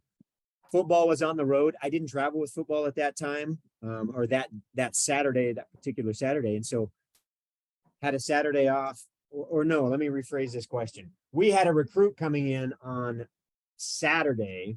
This was during the week. I'm sorry, I screwed this up a little bit. We had a recruit coming in on Saturday.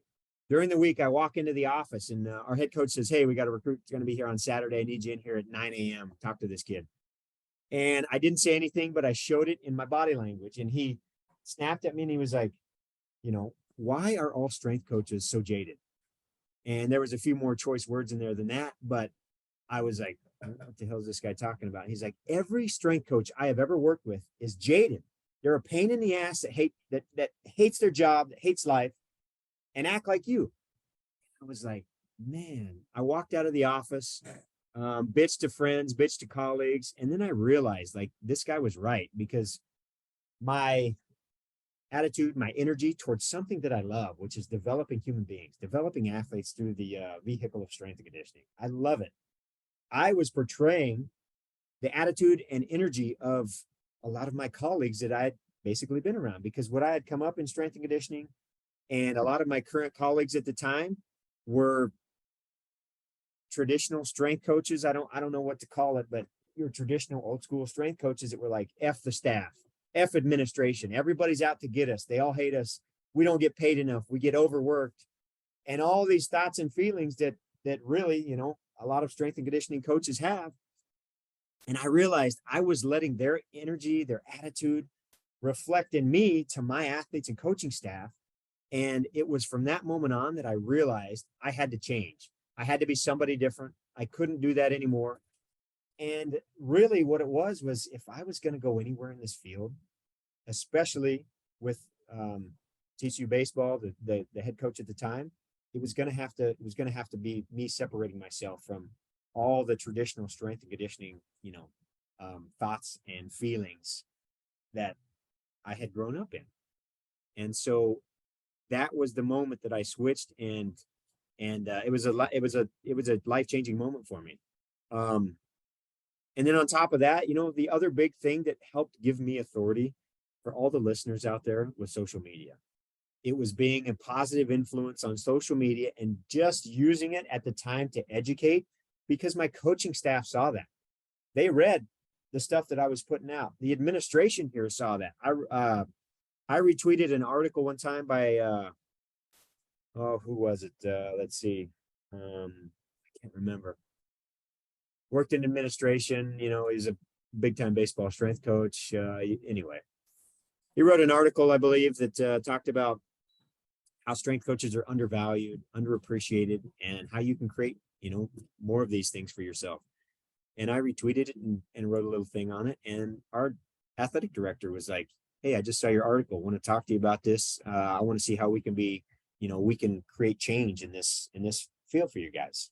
So just something like that. Like, these people are watching, and so it helped to give me authority, probably more than anything else. I continually educated him in staff meetings, but it was when I had social media and I started gathering a following, and the snowball kind of started rolling, that people around me started considering me as the authority a little bit. And so that helped tremendously. I want to, before we go into the social media side or any of the fact that you wrote a book, do you also have to present and educate at an even higher level, whether it be senior level and at like all staff meetings? Because I know our assistant athletic directors do that. And if so, what is your advice on how to, again, put that hat on and manage that room or manage donors? Because I know, fundraising has become something that these assistant AD positions are doing. Yeah. So I haven't done it to a large degree yet. I do with our administrators. It's the same way. It's really educating them, but it's educating them a little bit differently. It's educating them on the importance of, honestly, it's advocating for our staff members a lot. It's advocating with the sport coaches on our staff members.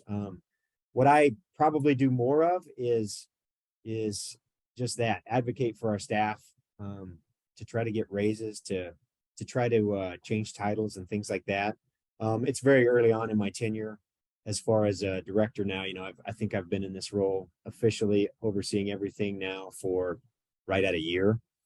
But yes, it's educating the administration. You just go about it differently, right? It's not, they don't care about the principles behind your speed work, right? They care about the things of like, here's why I need money for this technology. Here's why this coach needs to get a bump in pay, or we need to change his title and restructure the department. It's those types of things to try to advocate and elevate our coaching staff versus like, we've been talking about the strength and conditioning principles. They don't care about that stuff, right? And ideally, this field needs to move towards where you have a performance coach that oversees multiple departments, psychology, performance, strength and conditioning, what we call performance now, but strength and conditioning, the nutritional side, whether it's sports medicine, somebody that oversees all those departments so that you have a holistic vision moving forward and not these siloed approaches. And that's something that's where we're trying to educate the administration, so that we eliminate people that really have no like reason to be, what's the word I'm looking for here? I can't think today. It's like I got CTE going on. They shouldn't be overseeing our department, right? Because you have administrators everywhere that have never trained an athlete, have never worked as a coach, that oversees strength and conditioning, right? And so the goal is to get people where they can value and judge or review how strength coaches are actually doing, right? Because they've been in that setting, they've been in that scenario, and that's really what the ultimate goal is to create the vision for administration, so that we create a position of a performance administrator that oversees all these different departments, so that we can have a holistic vision going forward, so that sports medicine and strength and conditioning understand the rehab process. Those processes are standardized so that you know exactly where your role is, where that happens, because that is a big missing piece in our field a lot of times, right? Silos again. The strength coach thinks he should be doing PT and rehab stuff over here, and it pisses off the ATCs. And you get this back and forth battle a lot of times between between staffs that think they each need to do this, and they're not working together. And so it's trying to create that holistic vision. That's what it is. How do you handle that, that exact need that you talked about for collaboration, but respecting it in an authentic way, but also understanding that, like you said, people may have other jobs that they have to do during the day, so they don't have the ability to be like, hey, all right, everybody's going to lift together at this time, or hey, we're going to go ahead and learn about this together.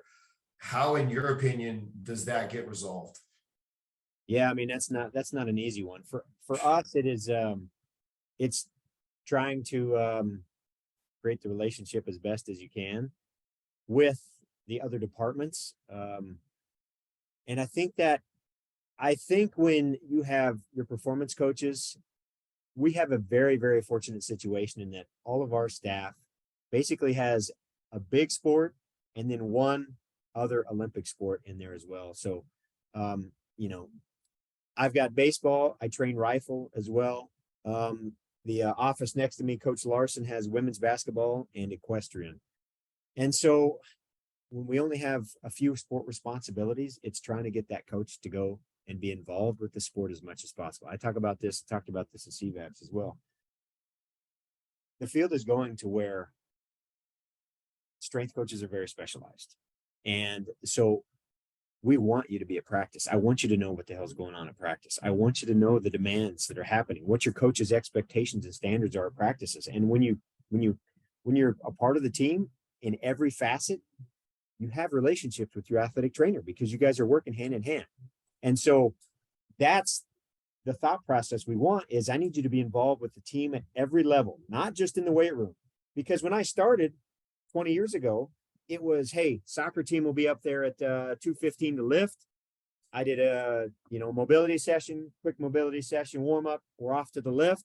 Send you guys out of here. Next team's rolling in, right? You got 9 other teams that you have to train. They go out and do speed work, conditioning, agility, whatever they were doing with their coaching staff, and you had no idea what was going on. You were in the weight room. You ran it like it was basically an assembly line. They just team. You didn't do anything outside of that. Now, strength and conditioning coaches are becoming very specialized. That's the future. We have a great situation with only a few sports per coach. So go out and be a part of that team as much as you can so that you build relationships with all the sports staff, the coaches, the sports medicine. And that gives us the ability to be able to bridge those gaps a little bit better, in my opinion, when that time comes. We had Justin Kavanaugh on the show this week, and he talked about the fact that as you talk about specialized strength coaches, he said now today more than ever, you don't have to be a former athlete of that sport, and now you're working in it. He obviously said there's pros and cons to it, right? Like kids that wanted to be in a certain sport, now they can. But also the downside is maybe you didn't play it, so you don't know exactly what's going on. I'd like to hear your 2 cents on it in terms of that specialization and, almost the fact that you could work with any sport. Is it good? Is it bad? Yeah, I think it's a good thing. I was a guy, I played high school baseball. I didn't play college baseball. I went and worked for the Anaheim Angels for 2 years and got the job at TCU because I had been in professional baseball, but played college football. It was a football baseball role here. And that's why it was a perfect fit for me. But I didn't come from a baseball, a college baseball athlete background. And that actually helped me when I got to pro baseball because at the time, pro baseball was an interesting place as a strength coach. I'll give you an example. We had 15 machines in a room, and the workout training session for the athletes, the pro baseball guys, was one set of 15 to 20 on every machine. Just go down the row, go down this row, and it was like tricep extensions, right? The old preacher curl tricep extension, bicep curl, crunch machine. That's what the workout was. And so I came into this situation and had very, very outside the box thoughts about what baseball should be. Speed training, the power stuff. I came from a background of football and track and field, and everything I had read and studied was Eastern Bloc, Soviet research, all that stuff. And so my thoughts when walking into a professional baseball organization were so far away from what baseball was. That actually helped me. That helped me early on in my career a ton. And that's part of what I guess gave me the gave me the soapbox to stand on was that people were like, well, this isn't how baseball is done. And we were training in season, we were lifting on game days. And so that was a big piece of it, in that I didn't have the preconceived notions walking into it because I had been a baseball guy, right? And so that helped me tremendously. Now, on the flip side, there's times when, you know, you get guys that weren't a part of sport that kind of have no feel. There's, you know, in baseball, you have to have some feel in the locker room, in the dugout. And so you do miss that sometimes with guys that with coaches, I shouldn't say guys, but men and women that haven't been around the sport. Sometimes they lack feel, and that has to be learned a little bit. But I think it's absolutely fine that you weren't in the sport to train it now. Another question on that is, in terms of this specialized, you know, strength coaches, I personally feel like there's a starting growing trend where maybe they're only good enough at that sport because everything to them has to be just sport specific. Are we as a field losing the ability to kind of coach anybody in any setting if you had to?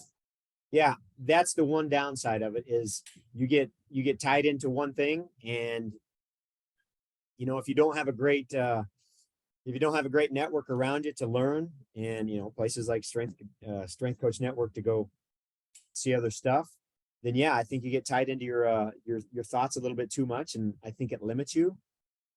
This is why I recommend, and this is tough, but I recommend to all of our interns, our young coaches, I say the best thing that you can do is go to a small school where you have 9 other teams.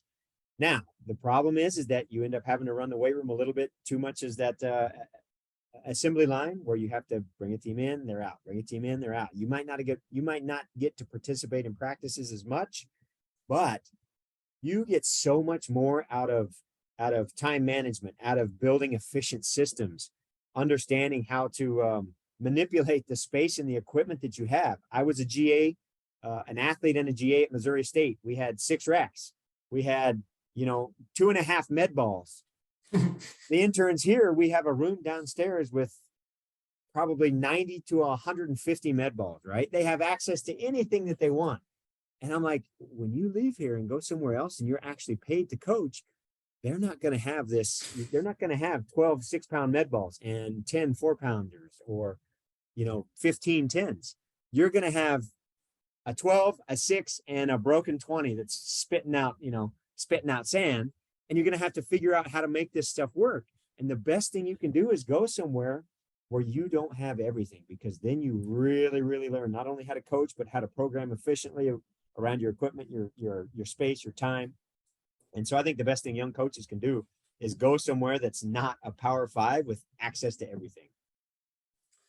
All right, let's change. Like I said, you teased it before, but you know, obviously you have a presence on social media for strength and conditioning coaches. You also wrote a book. I don't know if other people have read it or what the other people feel about it. It's in our internship curriculum, so it's a well-known book where I'm at. So talk about how you were able to do that. A, B, what inspired you to do it, and C, how did you still keep the main thing and coach while doing, you know, those other things? Yeah. So it came out of necessity, and I didn't have to create anything. So this is what it was. For 16 years, really for 20 years since I've been in strength and conditioning, I had a foundation program. These are the foundational movements that I want my athletes to know and learn. This is how you learn how to lift, because I was a young strength coach, like we talked about at Missouri State. I had a lot of female teams. Many of these female athletes had never stepped foot in a weight room. They didn't know anything about holding the barbell at the time. And so I taught these foundational movements. This is what you have to know so that we can advance in strength and conditioning over the next 2 or 3, 4 years that you're here. That's all it was. So I've always had this program around. I got so many emails from baseball coaches when I got to TCU about, hey, send me a program. Will you send me what you're doing? Or what should I do with my high school kids? How would you program this? And first off, I can't send you the program because, you know, you have no idea what these exercises, movements are. I'm not going to do that.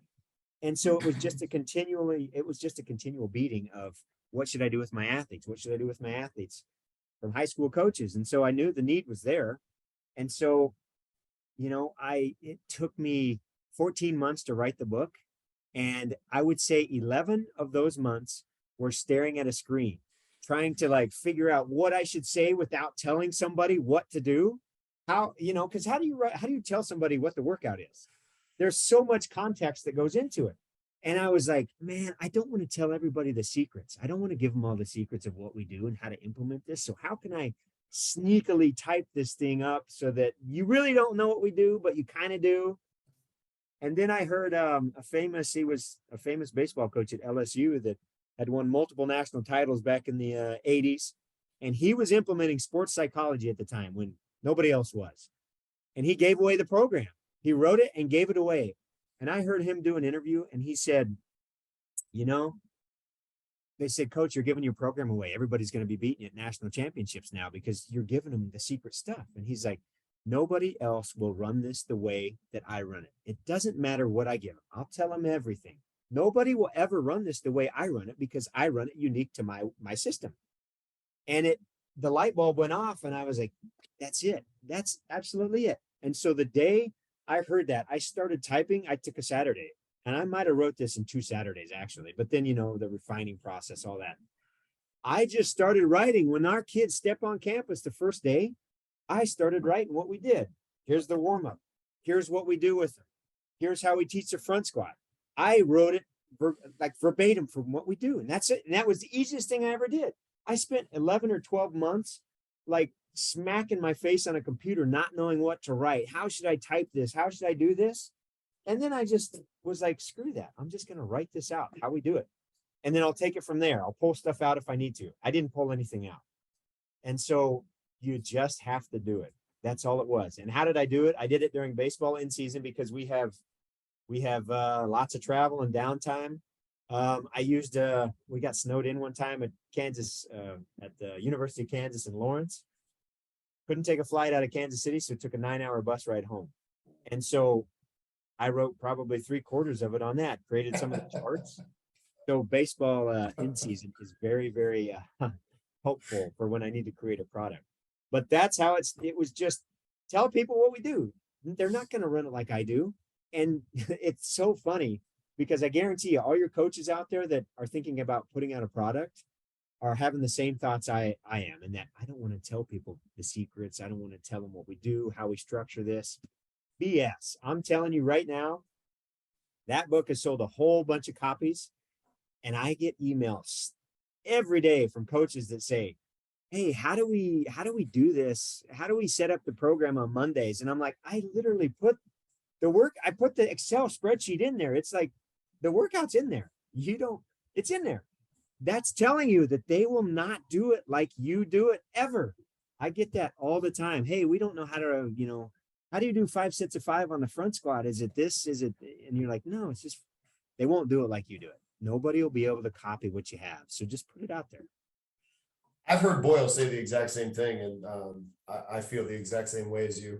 How about your ability? What was your secret to beating the algorithm and growing a following on social media? Man, I don't know anything about the algorithm. I didn't even know algorithms existed until Keir started talking about that. All it was consistent. It was consistent education, and so I tried to post daily, really. And I talked about what we were doing, and I tried to keep it all positive at the time, which from hearing Keir talk about the algorithm is actually the worst thing that you can do. But I didn't want to represent the university myself or our baseball program in a negative light. And so I felt fortunate that they were allowing me to do that and use that as a platform to grow in a way my brand. And so I wasn't going to embarrass anybody with anything that I said and put on social media. But the only thing it was consistent education. That's how it's got to this point, consistent education. And it is really freaking hard, man. It's really hard to keep up with social media and to create content and to do that on a consistent basis. That's where people fail, is they can't do it consistently. Months, years. They can't keep up with it. Like I said, you're in season. So first of all, you're in season. We're going to expect Movement Over Max's part 2 this summer, because you're going to be, traveling and hopefully, there was just there was the ice storm in Dallas not too long ago. Yeah. Like you should have been writing. Oh yeah. You should have got at least part 2 halfway done. I mean, it's funny you say that because that is actually on the list for it's a release in the fall, would be the advances to moving over maxes. Yeah. See, you heard it here first, everybody. So we'll let you go. Go ahead and just let everybody know where they can, continue to follow you more on social media. We're going to put it in the show notes, but excuse me, that way people know where they can continue to learn from you. Yeah, everything's going to be Zach Dechant, basically. So Twitter, Instagram, those are the 2 big platforms. Those are at Zach Dechant. ZachDechant.com is where you can, find all the products, any of the blog stuff that I post. So, yeah. Appreciate you, man. Go about the rest of your day and have a good one. Yeah, thanks. So my name is Jennifer Gibson, and I go by Jenn, and I'm a performance dietitian and exercise physiologist. Been at the game for about 17 years now. 10 of those was in the Olympic world. I'm originally from Canada, so spent 5 years working in the Canadian Olympic system, and then got headhunted down to Team USA.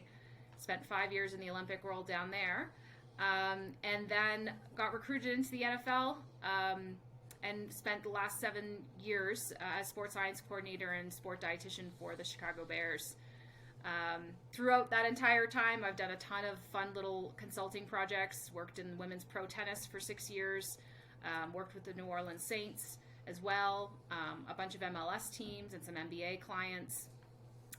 And now just in the last season of my life, just kind of decided to start my own practice, start my own private consulting business. It's called Elite Eats Inc. And just trying to take all those years of working with the most elite sport clients and kind of start my own gig. I mean, so 10 years in the Olympics, and then you got headhunted from the Olympics in Canada to the Olympics here, and then to the NFL. Like, yes. Talk about that. That's unbelievable. Yeah, so it's, I mean, as you know, in our world and in sport, it's kind of like who you know and who knows you. And in the Olympic world, it's a lot about looking for other people with Olympic experience, and oftentimes that's really just looking globally. So my sport background personally is combat sports. And so the U.S. Olympic Committee was looking for a combat sport dietitian, which physiologically is like the most fun population to work with weight cutting and getting that right. So they had hunted me down, and it was a great population. It was my passion kind of area to work in. And then, as you know, it's just kind of, you start to meet people, and I had been in a few articles in the media, and somehow somebody from the New Orleans Saints invited me to come and kind of evaluate their sport nutrition program and physiology kind of program, and there wasn't one, and so that kind of parlayed into consulting for them, and then that parlayed into somebody from that team leaving to become the GM of the Bears and recruiting me over there. And it was a fun time in the NFL. I actually left to go for the schedule because I was like, wow, I don't have to be on a plane 250 days a year. I could just get to go every other weekend for a night in a charter. This sounds awesome. So it was definitely a fun opportunity to build a program from like literally nothing, and just to get to experience that world for a really long time. That's awesome. How did you have roles where sports science coordinator and dietitian? How does that work out? Like, how do you handle the two worlds? Yeah, so for me, that's all. I've always had that dual role because my education was, I did a traditional, Bachelor of Science in Nutrition, dietetic internship, worked kind of in the dietetic world.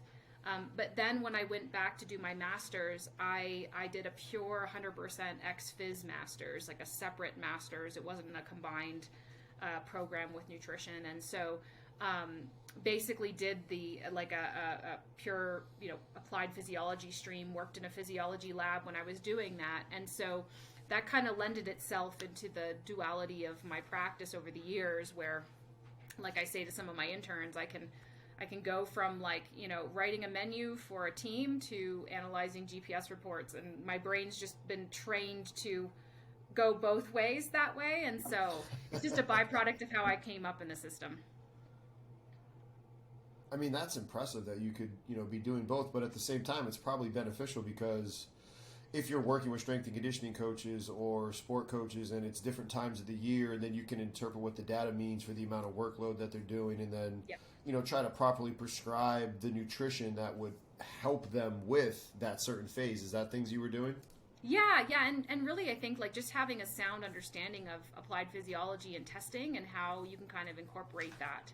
And that it all kind of, we all kind of work in these areas where there's kind of crossover, So if I'm responsible for what's going into my athlete's body, then I should be able to measure. I should be able to measure that. I should be able to know how to use an RMR cart or measure VO2 max or measure sweat sodium from the set or from the sweat, or understand lab values, and then again work at those external and internal load measurement tools and understand how that impacts not only caloric expenditure but stress on the body and within the training cycle, how that fits in. So I feel like it's just a natural connection, and whether or not you truly practice like how I have in both worlds, it's really important for both sides to kind of have a good understanding of how they operate. You mentioned it with the hydration and the sweat rate. How, for our listeners out there that maybe don't have as high level education as you do, what would be some of the best recommendations to measure hydration and sweat rate testing? Yeah, so the most important thing to remember is that first of all, every single athlete is an individual when it comes to this. So if you're working in a program and you're giving blank recommendations or like generic recommendations for everybody, then it's pretty much the same thing as telling everybody on your team that they need to eat a 2,000 calorie diet, like you see kind of recommended from the FDA. So remember, for hydration, if you're in that position where you're just giving like, oh, you need to have 2 liters of water a day, like you're really, really missing the mark, because hydration status and losses are very individually determined and usually just set genetically. So the other thing to remember is that measuring it is a comprehensive approach. And so I've taught a few lectures. It's called 360 hydration assessment. And so what that involves is you have to get a measure of fluid loss, which you can easily do through a pre and post weigh-in situation. Ideally, you want to be able to measure what's been consumed, but you don't necessarily have to do that. And you really want to make sure you're trying to standardize the clothing and what the players are wearing before and after, because you've probably experienced this too. You get a guy that weighs out with his sweaty gear on, or even just some extra pads, and you've messed your whole calculation up. But in addition to that, that's just telling you about the fluid loss, right? We're not actually looking at the composition of that fluid and what's going on with that athlete's sweat, and are they truly a salty sweater, and can we do a sodium intervention if it's needed for them? So that's where the next level of that is, and what I've done in different sports, different ways, but you kind of would potentially do sweat testing with your entire squad, or maybe just your high-risk guys, whereby you would put a sweat patch on them, collect a sweat sample, analyze it using there's some really nice, easy devices you can use for that. I use the L'Aquatwin Hariba system, get a measure of sweat sodium, and then from there can determine, again, where you can then kind of determine not only how much fluid does this athlete need to consume, but then should I add additional electrolytes to that fluid, and in what amount? And then on top of all of that, the third level of hydration assessment, if we really want to nerd out, is looking at the physiology of heat and the impact of that on your athlete. And remembering that part of why we sweat is because we're creating internal heat. And that heat can be exacerbated by external heat like the sun or humid conditions. And so there's interventions you can partake to control that, right? And so that would be things like ice vests or dipping the hands in ice water, or using some of those hand cooling devices, or even just we used to do it with the football players, just ice towels around their head and neck to cool the actual thermostat down. And so if you do 1 and 2 but forget the third, you're battling a physiological response that you know what I mean? You can drink all the water in the world, but if the person's still overheating from a core temperature sense, that's another piece. So it's always a reminder that, like, we can go really deep, and I've gone really deep, and it's really, really fun. if you're into physiology. But just remember, if you're at that level where you're kind of just saying, everyone drink 2 liters a day, like we can go deeper than that.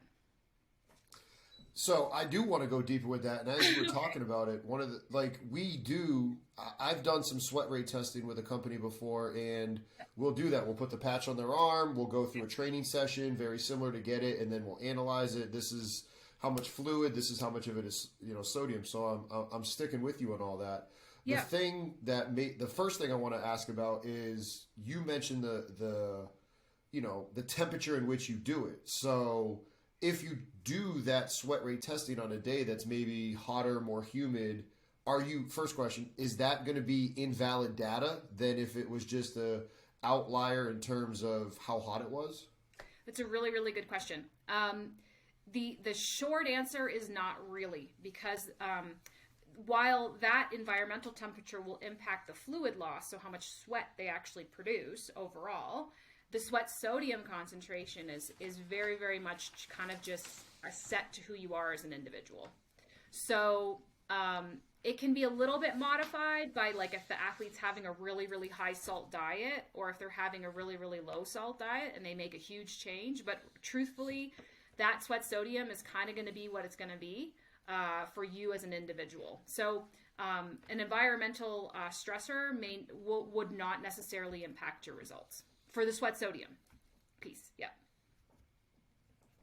Okay. And then the other question that I have for you now is, I have some, I would call it at best, anecdotal research out there. A friend of mine who nerds out on this stuff too, was reading some research about cooling down, and the bad way to cool athletes down is putting towels around your neck, because it now tells the brain that you're not hot, even though the rest of your body is hot. Is there any validity to it? Because what he was saying is you're supposed to actually ice like around the wrists and the ankles, because now that's peripheral from the brain, and it's going to help you cool yourself down faster, because now warm blood is going to the brain. Therefore, the warm blood tells the brain, hey, we're still hot. We still need to get cooled down. Yeah, that's really fascinating.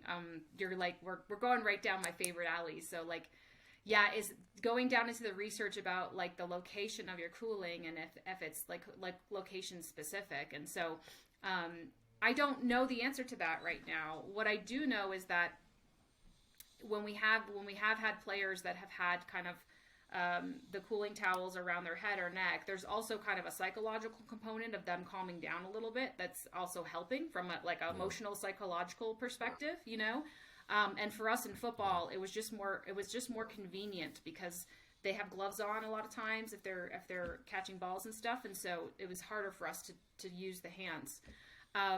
But what I will say about it, and when I've studied core temp really in interesting ways, especially with athletes making weight, and kind of watched, I used to do these weird studies where I'd throw an internal core temperature sensor into a guy cutting weight, and then we would do different interventions, different cooling interventions to try to get their core temp down.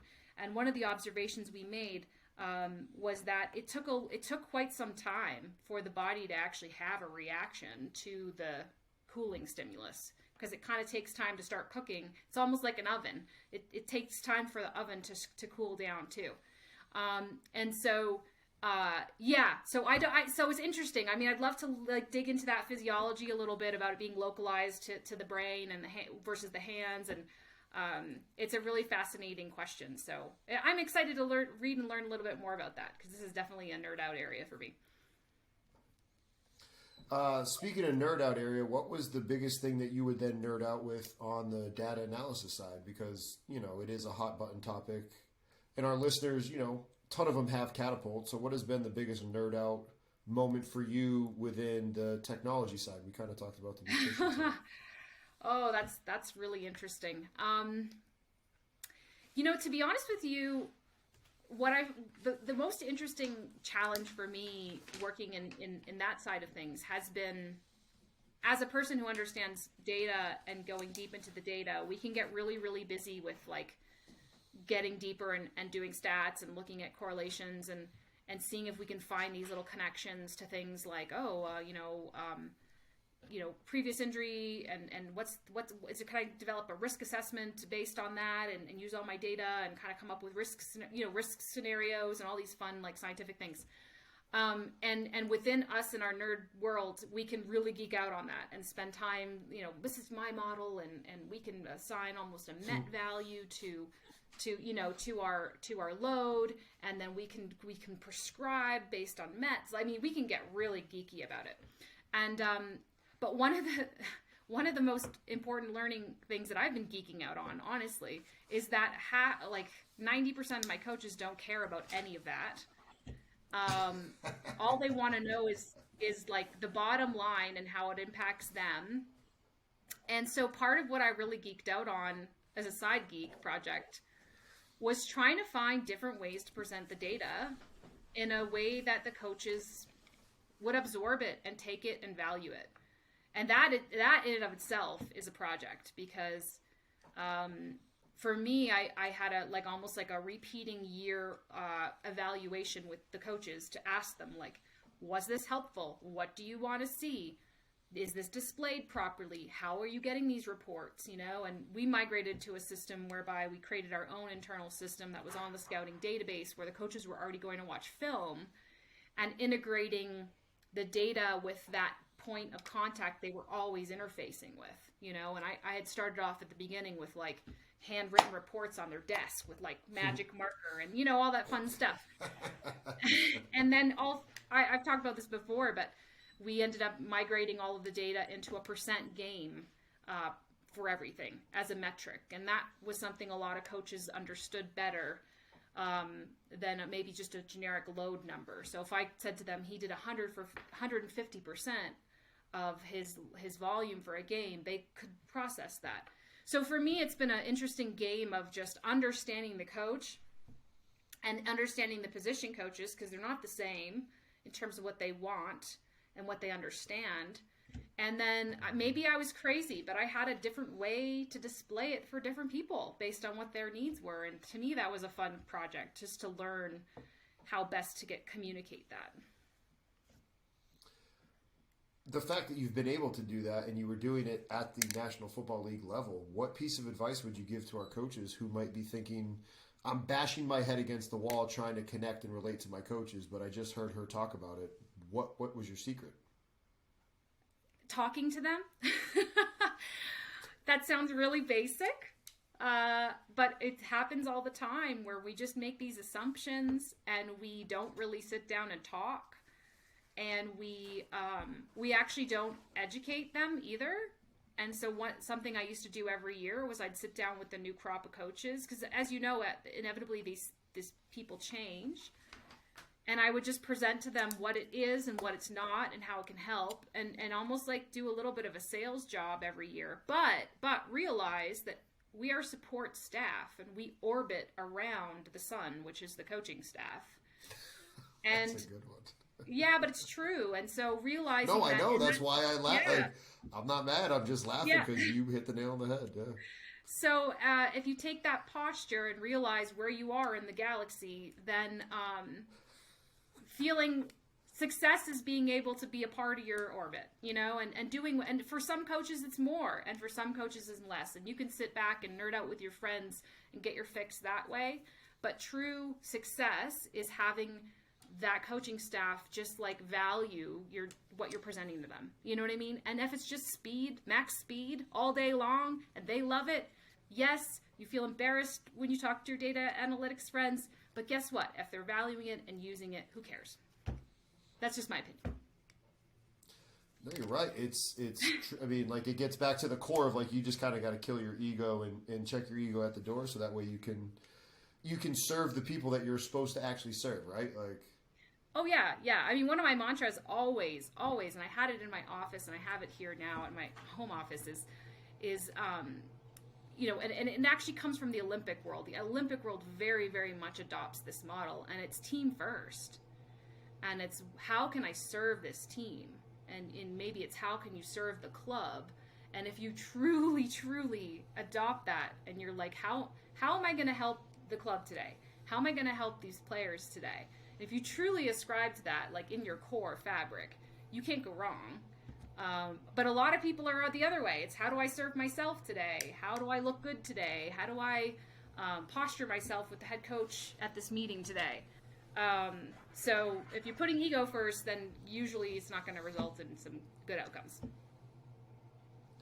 Yeah, let's dive down the Olympic side rabbit hole and, working with stopwatch sports. How different was that from a nutrition standpoint, and then also from any of the sports tech that maybe you were using?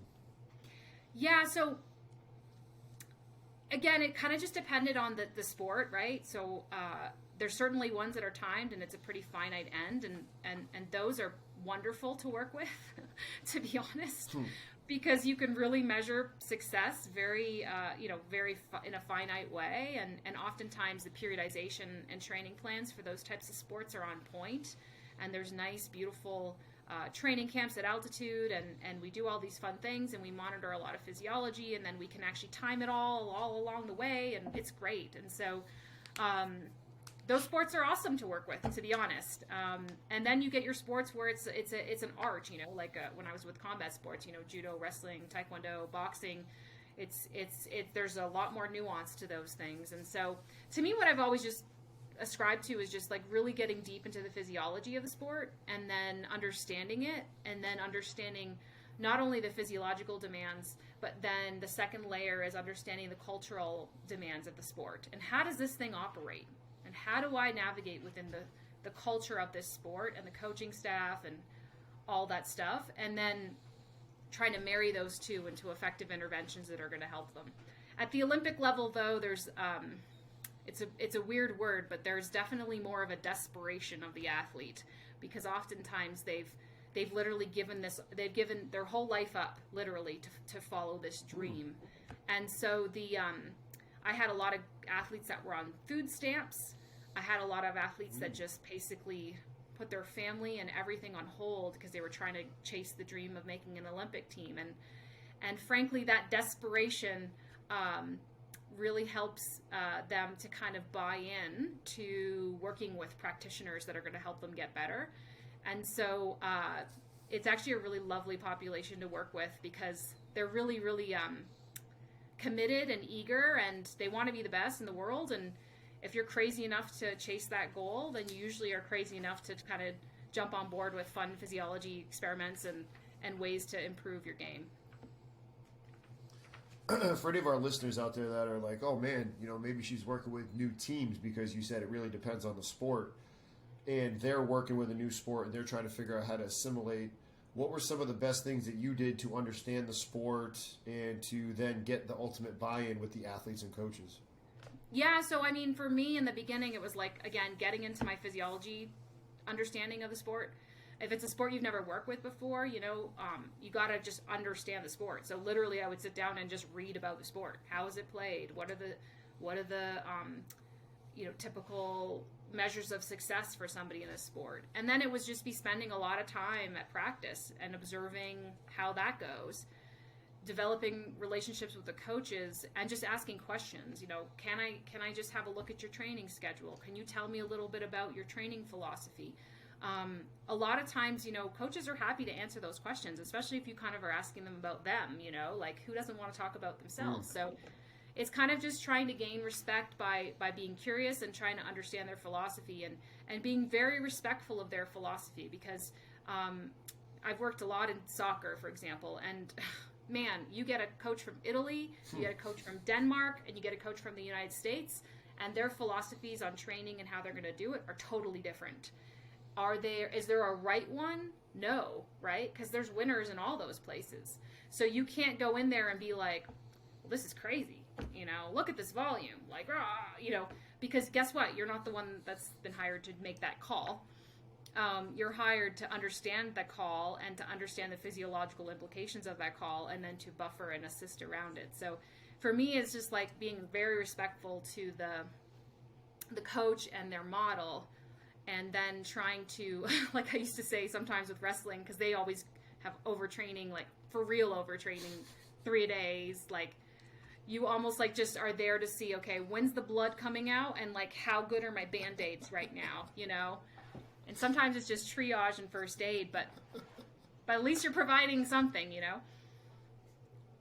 No, for sure. Hearing you talk about all this, one of the things that I want to know from the diverse background, whether it was, you know, Olympics here in Canada or the NFL, without naming names, obviously, what are some of the worst practices that you've seen or the bastardization of nutrition in sport? Because I know what I think it is, but I want to hear like a true expert's opinion. Okay. I won't say, I'm not going to say any teams or anything. I've had a few situations. So there's a lot of cultural norms, you know, with some sports. I remember working with a team once and getting in trouble because I canceled the hot dogs at halftime. So that was one that I literally, and then the funny part was the person who yelled at me about it was the team doctor. So I got yelled at by the team doctor because I got rid of hot dogs at halftime for an elite team. And as the dietitian, I made that call because I was like, why on earth are we ordering hot dogs at halftime? You know, this doesn't make any sense. My job is to oversee this. I cannot sign off on this, you know? That was definitely one of those moments in my life. I think the other thing too, and I used to have a saying in the NFL, like, you know, I used to call it on your own time and on your own dime, because I would have requests from players to order like deep dish pizza or, you know, like any sort of fried foods or like basically carnival foods, you know, and our coaches have this fast food Friday cultural thing. And so I would kind of like always offer both, you know, you kind of have the fun and the healthy, but I know that some people kind of really dive into that really hard, you know, and they almost make the food situation a popularity contest. Like the more crap I can serve, the better the players are going to like me, you know. My mantra was always on your own time and on your own dime. If I'm being paid as the team dietitian and it's my job to be responsible for our budget for that, then I can't spend again, if I'm putting the club first and I'm putting the player first as my anchor point, I would say on your own time and on your own dime, you go buy it. But I can't, with good conscience, spend the club's money on this. So, physiologically, with the combat sports, I mean, you name it. Every bad practice you can think of. My one boxing athlete, I'll never forget. I had just done a whole session on, you know, the physiology of weight cutting, ways to do it properly. You know, I was all up there puffing my chest, thinking I was the smartest person in the room. And on the way back, we were walking back, and he's like, I don't know why you got to make it so complicated, man. And I'm like, what do you mean? He's like, if I want to lose weight, I just don't eat. Problem, solution. And he just walked away. Yeah. Why did you make it so complicated? Like, what is wrong with you? He's like, I don't know why. I just don't eat. That's it. And it was like one of those moments in my life where I was like, well, yeah, you're right. You know, like if I literally took you all and put you in a cage and didn't feed you, it would happen. You know, it's going to happen. There's no thyroid problems when that's the situation. But it was one of those moments where I was like, okay, I got to remember who my population is and where they're coming from. That's a wake up call right there. What flip side? What's been like, you know, best practices? Like, holy cow, I was really not expecting it to be this good. For you know, these people reached out, and I'm really impressed with how well they've done it. Yeah, that's a really good question. I think, to be honest with you, like, not every single you know, Olympic sport is perfect, but when I worked for the U.S. Olympic Committee and the Canadian Olympic Committee, what I really appreciated about those groups was that they were really on point with hiring like the very best at what they do. And there was they really, really, you know, it wasn't a buddy system hire like sometimes we encounter, you know, in some situations. And they really, really tried to handpick some of the best practitioners in the world. And so a lot of the people that I worked with, I mean, all of them had PhDs. I was probably the only one that just had a master's, and I felt very inadequate with that. But, you know, I loved working with people that were like way smarter than me, you know? And definitely that comes with ego. but we all had respect for each other. And so that environment was really fruitful and really intellectually stimulating for me. And I know that's not necessarily like, common everywhere you go, to work with a lot of really intelligent and smart people who are the best at what they do. And so I appreciated that about working within the Olympic Committee and working for the Canadian side, is the staffing and the way that they really went about getting the best in the world really helped me develop and grow in a way that I never would have done if I had just been maybe in pro sport the whole time. I have a question for you. What is going to be the best way to measure body composition for our listeners if they're like, oh, I have a DEXA or I have a bod pod? If somebody's got the two, which one should they use and why? Ooh, we're going down a nerd topic for me. So 100%. Let's do it. So I'm a level 3 anthropometrist with ISAC. So I've done like a lot of training in body comp and measurement, and it's definitely a passion area of mine. So the one thing I say to everybody is there's one gold standard for body composition, and that's murder. Murder is the gold standard because we murder you, we peel you like an orange, and we measure you. And I say that to every one of my athletes, because that's how actually Siri and all those equations were determined, was through cadaver analysis. So the gold standard is murder. Everything after killing your athlete is an estimation. And so you pick your poison, right? You pick your poison. Every single modality has error. It's up to you as a practitioner to know the error and to control the error. And so for me, when I was with the Olympic team, because I was on the road all the time, I can't take a bod pod with me. I can't take DEXA with me. So I did ISAC level 1 and level 2 skin fold assessment. That was very practical. For me, I liked it because I didn't have to control for hydration or time of day or whatever. And my error was me as a measurer, right? My error was me versus me. And I took the ISAC course because it taught me a standardized technique. So every time I did my assessment, I did it the same way. When moving into the NFL situation, I can't do ISAC assessments on 100 guys in the preseason. It's too time consuming.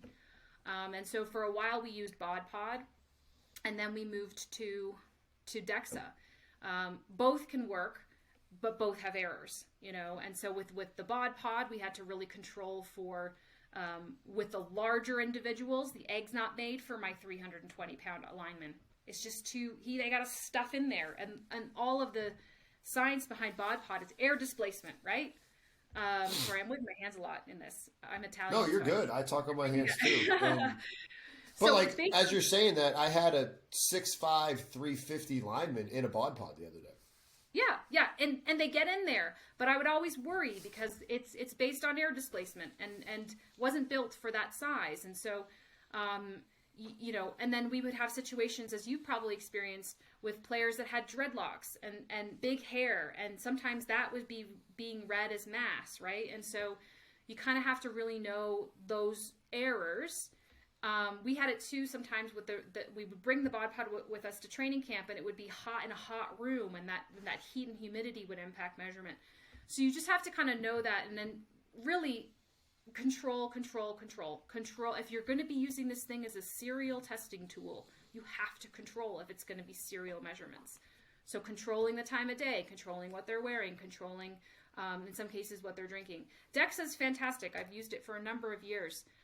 We had a Norland system at the Bears because it had a big scanning table, so I didn't have to squash them in. But if you have a gut full of food, it reads that as lean mass. So DEXA is really, really, we would only use it in the morning fasted, right? And then there's a time constraint because the measurement takes a little bit longer depending on how big you are. And so, yes, murder, if you can't do murder, know your methodology, but know the errors, and then and try to control the errors. And any of them can work as long as you are just controlling for the known error of your technology. How that ISAC, it takes a while to get that done, right? So it just depends. So there's level 1, level 2 assessments. Level 1 is basically doing a 7-site skin fold, and then doing some bone breadth measurements. And you can take the bone breadth measurements out if you don't want to measure somatotype or some of those other fun things. So it doesn't actually really take that long. It can take, depending, I just did a bunch of folds the other day with the MLS team, and it took me about under like 8 minutes per guy to kind of get it done. But I'm really proficient at it and kind of do all my landmarks really quickly. So it's not too bad. It becomes really unreliable when you have like overly fat players. So like for linemen, my caliper can't even get on there. And then the compressibility of the skin is really high. So with the dials going all over the place. So, you know, for those bigger bodied people or people that have a lot of excess body fat, you're not going to get any reliable data from them. So, but it's a great, I mean, I've been doing it for 10, 12 years now. I got initially trained in Australia, with my level 1, and then I'm a level 3 now, so I can do instruction, and it's just a nice, cheap, and practical, portable way to assess something. Which again, if you just minimize the error of your own internal measurement, it can be reliable, and you can use it to track serially. Now, as you talk about tracking serially, what would be the best way that you recommend you continue to, follow up? How often is too often? How often is not often enough? Yeah, so what we know is like so you measure and then you have an intervention, whatever your intervention is going to be. Is it exercise stimulus? Is it a nutrition intervention? And then usually you are not going to really start to see true body comp change at a fat level. I hate to say it, until like 6 to 8 weeks. And so I usually wouldn't really be doing my repeat testing in a quicker period of time from that, because as we know, the physiology of weight loss, a lot of times in the beginning, it's glycogen, it's hydration, and your body's kind of just trying to adapt to the stimulus.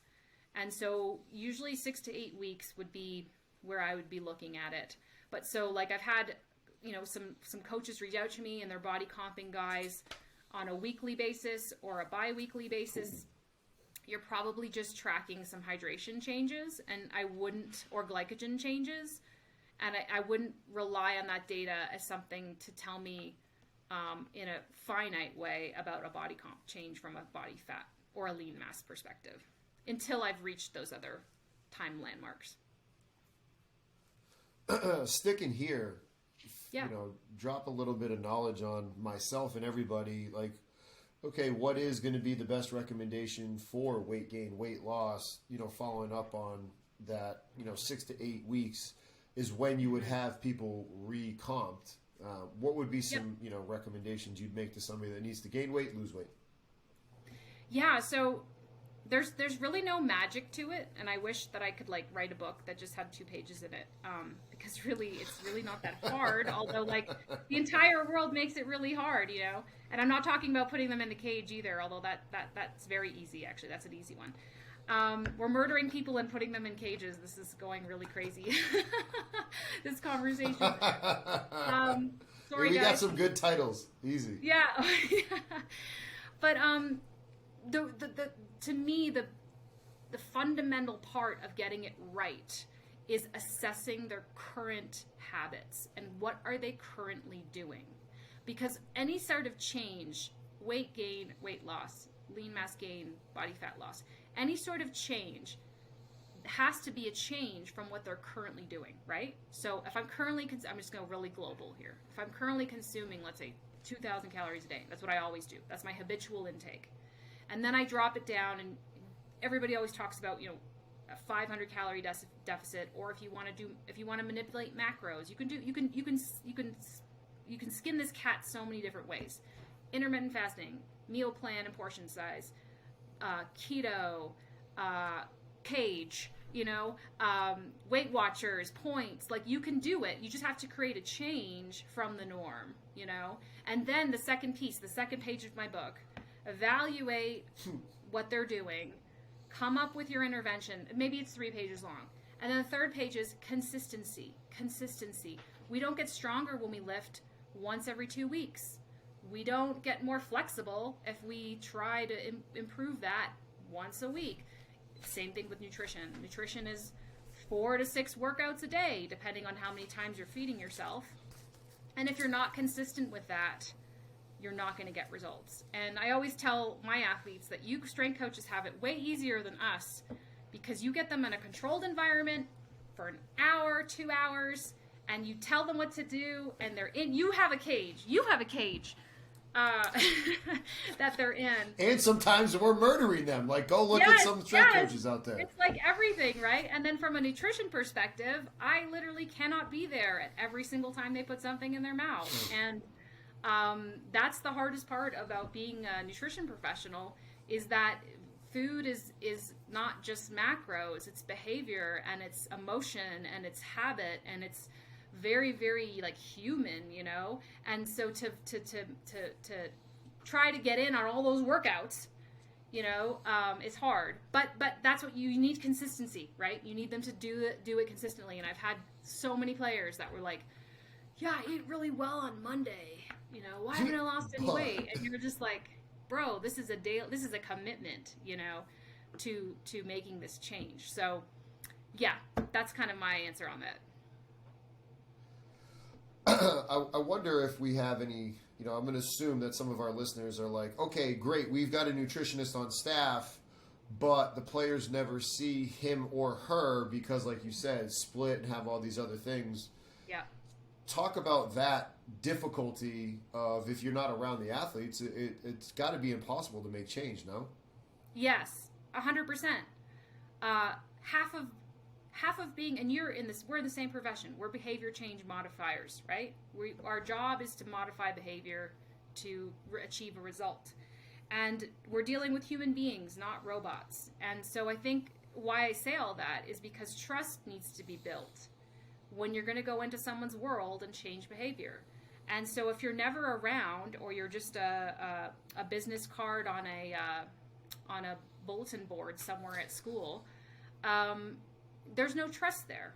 And really, you know, we all have been there. You go, you know, maybe you go see a new doctor or a new chiro or whatever, and you're like, ooh, that nervousness about like meeting someone you've never met before. And so if your nutrition professional isn't taking an active role in just being there and just showing up, then that trust is harder to garner, you know. And a lot of our athletes are lazy and not self-motivated. So you kind of have to, I used to always say, like, you know, out of sight, out of mind, 100% with us. So you got to have someone that's going to kind of try to get into their space and develop that trust. It's interesting you say that, because one of my former assistants, who's now down at a different university in Texas, he said something similar. He's like, you know what? Like, how good would our guys be if lifting or practice was optional? He's like, probably pretty bad. But nutrition, completely optional. So what we did is we had our nutritionist come in every Monday, and we took 15 minutes out of their weight training session, and it was dedicated to a different topic every day, and trying to make it interactive, so that way we could start to create those changes. You know, that's my one idea of it. What are some other good ways that you've seen getting FaceTime, for lack of a better term, with the athletes? Yeah, I mean, to be honest, when I first started at the Bears and they had never had a full-time dietitian before, that's exactly what I did. I asked the strength coach if I could do, mine was a 2-minute talk at the beginning of the lift when guys were just coming and huddling together, and the football schedule is so tight, like to get in is really hard.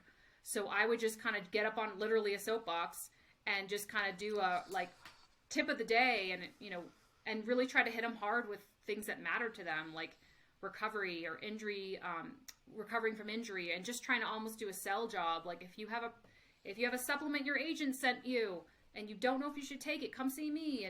And you kind of just try to build that bridge to how you can help them. And so those are really easy opportunities to engage your nutrition professional, for sure. Just give them a few minutes in front of the guys. Obviously, if you have a head coach that's bought in, to carve out some education time in front of them as well. And then really, honestly, the easiest way to an athlete's heart is through his mouth. So really, what I used to do too, when I was still trying to like kind of develop relationship with our guys, is I'd go into the weight room with some new bar that we were trialing and just ask if anyone wanted to be I called them my sampler boys. Who wants to be my sampler boy? I got this new bar. It's made from cricket protein. Remember those? I need someone to try this for me, you know, and just kind of try to have fun with it and get them to just trial new products or get them eating something new or engaging with them that way, and then really it just cascades from there. Well, we've talked a lot about, the team sport and things prior. So let's talk about, if anybody was looking at your resume, they'd be like, okay, in the NFL, doing two different roles, two different teams. Why leave that world and do what you're doing now? So talk about what exactly it is that you're doing now. Yeah, so I was so I left the Bears because I was told to leave the Bears. So that's the situation that happened with me. And so it was just staffing change. It had been my third regime, and I was just another victim of the proverbial, cycling that happens in pro sport and what we all sign up for. So to be honest with you, it was a blessing in disguise because I had been kind of scheming about kind of getting out and doing my own thing for a while. And so came back to Colorado, which is where I was, before we moved to Chicago, and really just tried to start to kind of develop my own way, and I loved working in football. It's literally been almost half my career between the Saints and the Bears, 9 years. But it definitely is an environment that kind of requires you to sell your soul. You're there all the time, 7 days a week, long hours, and I have a family, and it was just kind of one of those things where I'm like, I think I have enough knowledge and enough contacts right now where maybe I can choose how often I want to give that soul away. So it's kind of been a really fun experience, and actually getting back out and zoning out again out of the NFL world and getting back into some other sports has been really good and really refreshing to me. And being in this for so long and kind of having the connections and networks and the experience that I do, I'm also moving into kind of the training and mentoring piece in performance nutrition. So a colleague of mine, Dr. Dana Liss, who's a well-known researcher and dietitian, we've kind of started a group together called Performance Nutrition Professionals. We'll be launching our LLC in a couple weeks. And we're basically just trying to provide training, really good evidence-based training in performance nutrition, not only for dietitians, but for strength coaches, athletic trainers, through courses that are actually in person and live and affiliated with academic institutions. So like our first one's going to be in conjunction with University of Colorado, and to try to kind of bring back some of that academic learning that we all did when we were doing our undergrad but had no idea how to apply it, back to people who are like, we call it lab to life, like bringing back lab to life, but for people that are actually working in the field, So that's really exciting to me because I love teaching, and I really love nerding out on science. And so it's kind of an opportunity to do both in my world, like still service with some teams here, but then also really get into my passion project, which is educating and training and mentoring. So we're excited for that to launch. You bring up a good point, because that's kind of, why we exist at Strength Coach Network, is trying to bridge the gap between real life and university setting, and why we have, the site in our fundamentals course, just to bridge that gap. And, for you and your colleague doing that with nutritionists, I think that's also huge, because there has to also just be a massive gap between what you're taught as a RD or as a nutritionist and what actually happens, because it's not taught in our world how to relate to professional. Like, is that things that gets taught in your educational world too, or no? Is that stuff that you guys go over in your course, or? Not really. I think we all get educated in our own silo, and then we kind of get thrown out into the world, and then we all have to play nice, And so to me, I also feel like across sport disciplines, especially if you take a trainer, a dietitian, and a strength coach, there's all areas in which we overlap in our practice area. A lot of trainers are involved in hydration. A lot of trainers are involved in sometimes nutrition recommendations because they may not have a dietitian on the team. Same thing with with strength coaches. They might be they might be the dietitian when you don't have someone full time. They're giving out supplements. They're recommending nutrition plans, and that's part of your training as a strength coach too. And so I feel like we all kind of have a little bit of overlap in each of our areas in the world of performance nutrition specifically. And so we're just trying to also look at that gap too, but provide like really credible and evidence-based information and more training than just like listening to a lecture on your computer while you maybe 10% invested because your players are walking by or your baby's crying, just to be real. What would be, for our strength coaches that are listening out there, what is the best way that a strength coach can help a nutritionist, a dietitian on a staff where, like you said, you can't be everywhere, but if a strength coach is around and they're actually around the team and they're with them all the time, yes. What is the best practice for a strength coach to essentially work under and be giving recommendations through you? Let's just use an example. Hey, you and I work together. We're yep. at, Johnny whatever university, and you're the dietitian, and I'm with the guys all the time. How would I best serve them through you working underneath you? Yeah, so I think it's really simple. You just have to have the right systems built up, and so, for example, if the dietitian comes in and sets up the fueling station for you guys, but can't be there all the time, then it's kind of like that RD can help to inform the strength coach, okay, this is why we have these products here. It's not just throwing a whole bunch of crap on the floor and like, oh, grab your stuff. It's like, here's our pre, during, post fueling options for the guys. This is why we have them here. This is why they work. Maybe doing an intro session with the team, but then when the dietitian's not there, the strength coach just waves the banner and encourages guys to go over there. Go get your recovery stuff. This is why it's important. Just echoing those things. And then I think where it becomes really important is that there's an opportunity for the strength coach to just flag the clinical cases that need to be seen by somebody, so any sort of weight management probably needs to also have the support of a dietitian. Any sort of eating disordered eating situation needs to be flagged and sent that way.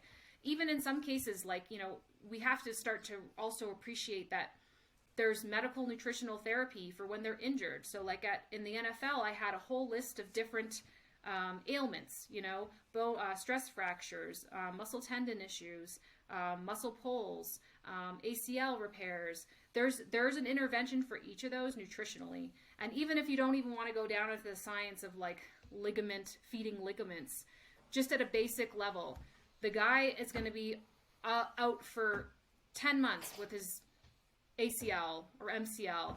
Guess what? He's going to probably lose a lot of mass, and he might get really fat or he might get really skinny.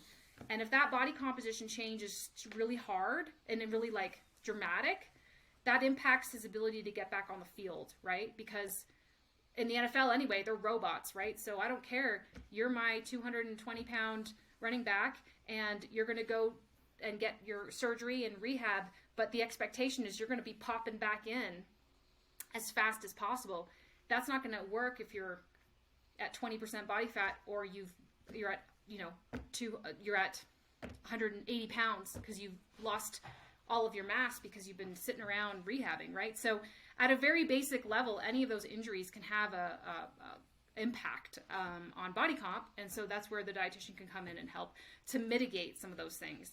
So so those are the things too, where it's kind of like programs will be set up. You can definitely encourage them to do those programs, and then being able to kind of go, okay, here's a situation where I can flag this and maybe get some additional support, and on a case-by-case basis refer them out. No, that's awesome. That's good for me to hear, and I think it's also really good for our strength coaches listening out there, so they can just help, like you said, carry the banner and do right by the athletes. We're coming up on the end of the hour here. Where can any of our listeners that have made it this far, where would they go to continue to follow you and continue to get to learn from you? Yeah, so on Instagram, I'm Elite Eats, elite_eats_ Inc. So Elite Eat Inc. And we'll get that put up in the podcast. And then the website is www.elite-eats.com.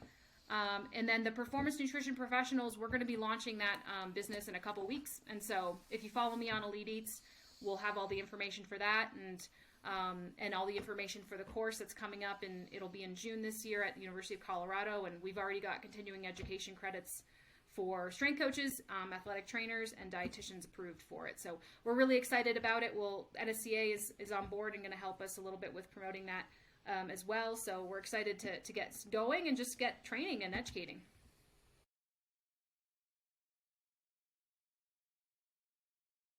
Congratulations on making it to the end of the video. Why don't you celebrate by watching more videos just like it? You can also help us on our quest to placate the algorithm gods by liking, sharing, subscribing, and commenting. Thank you.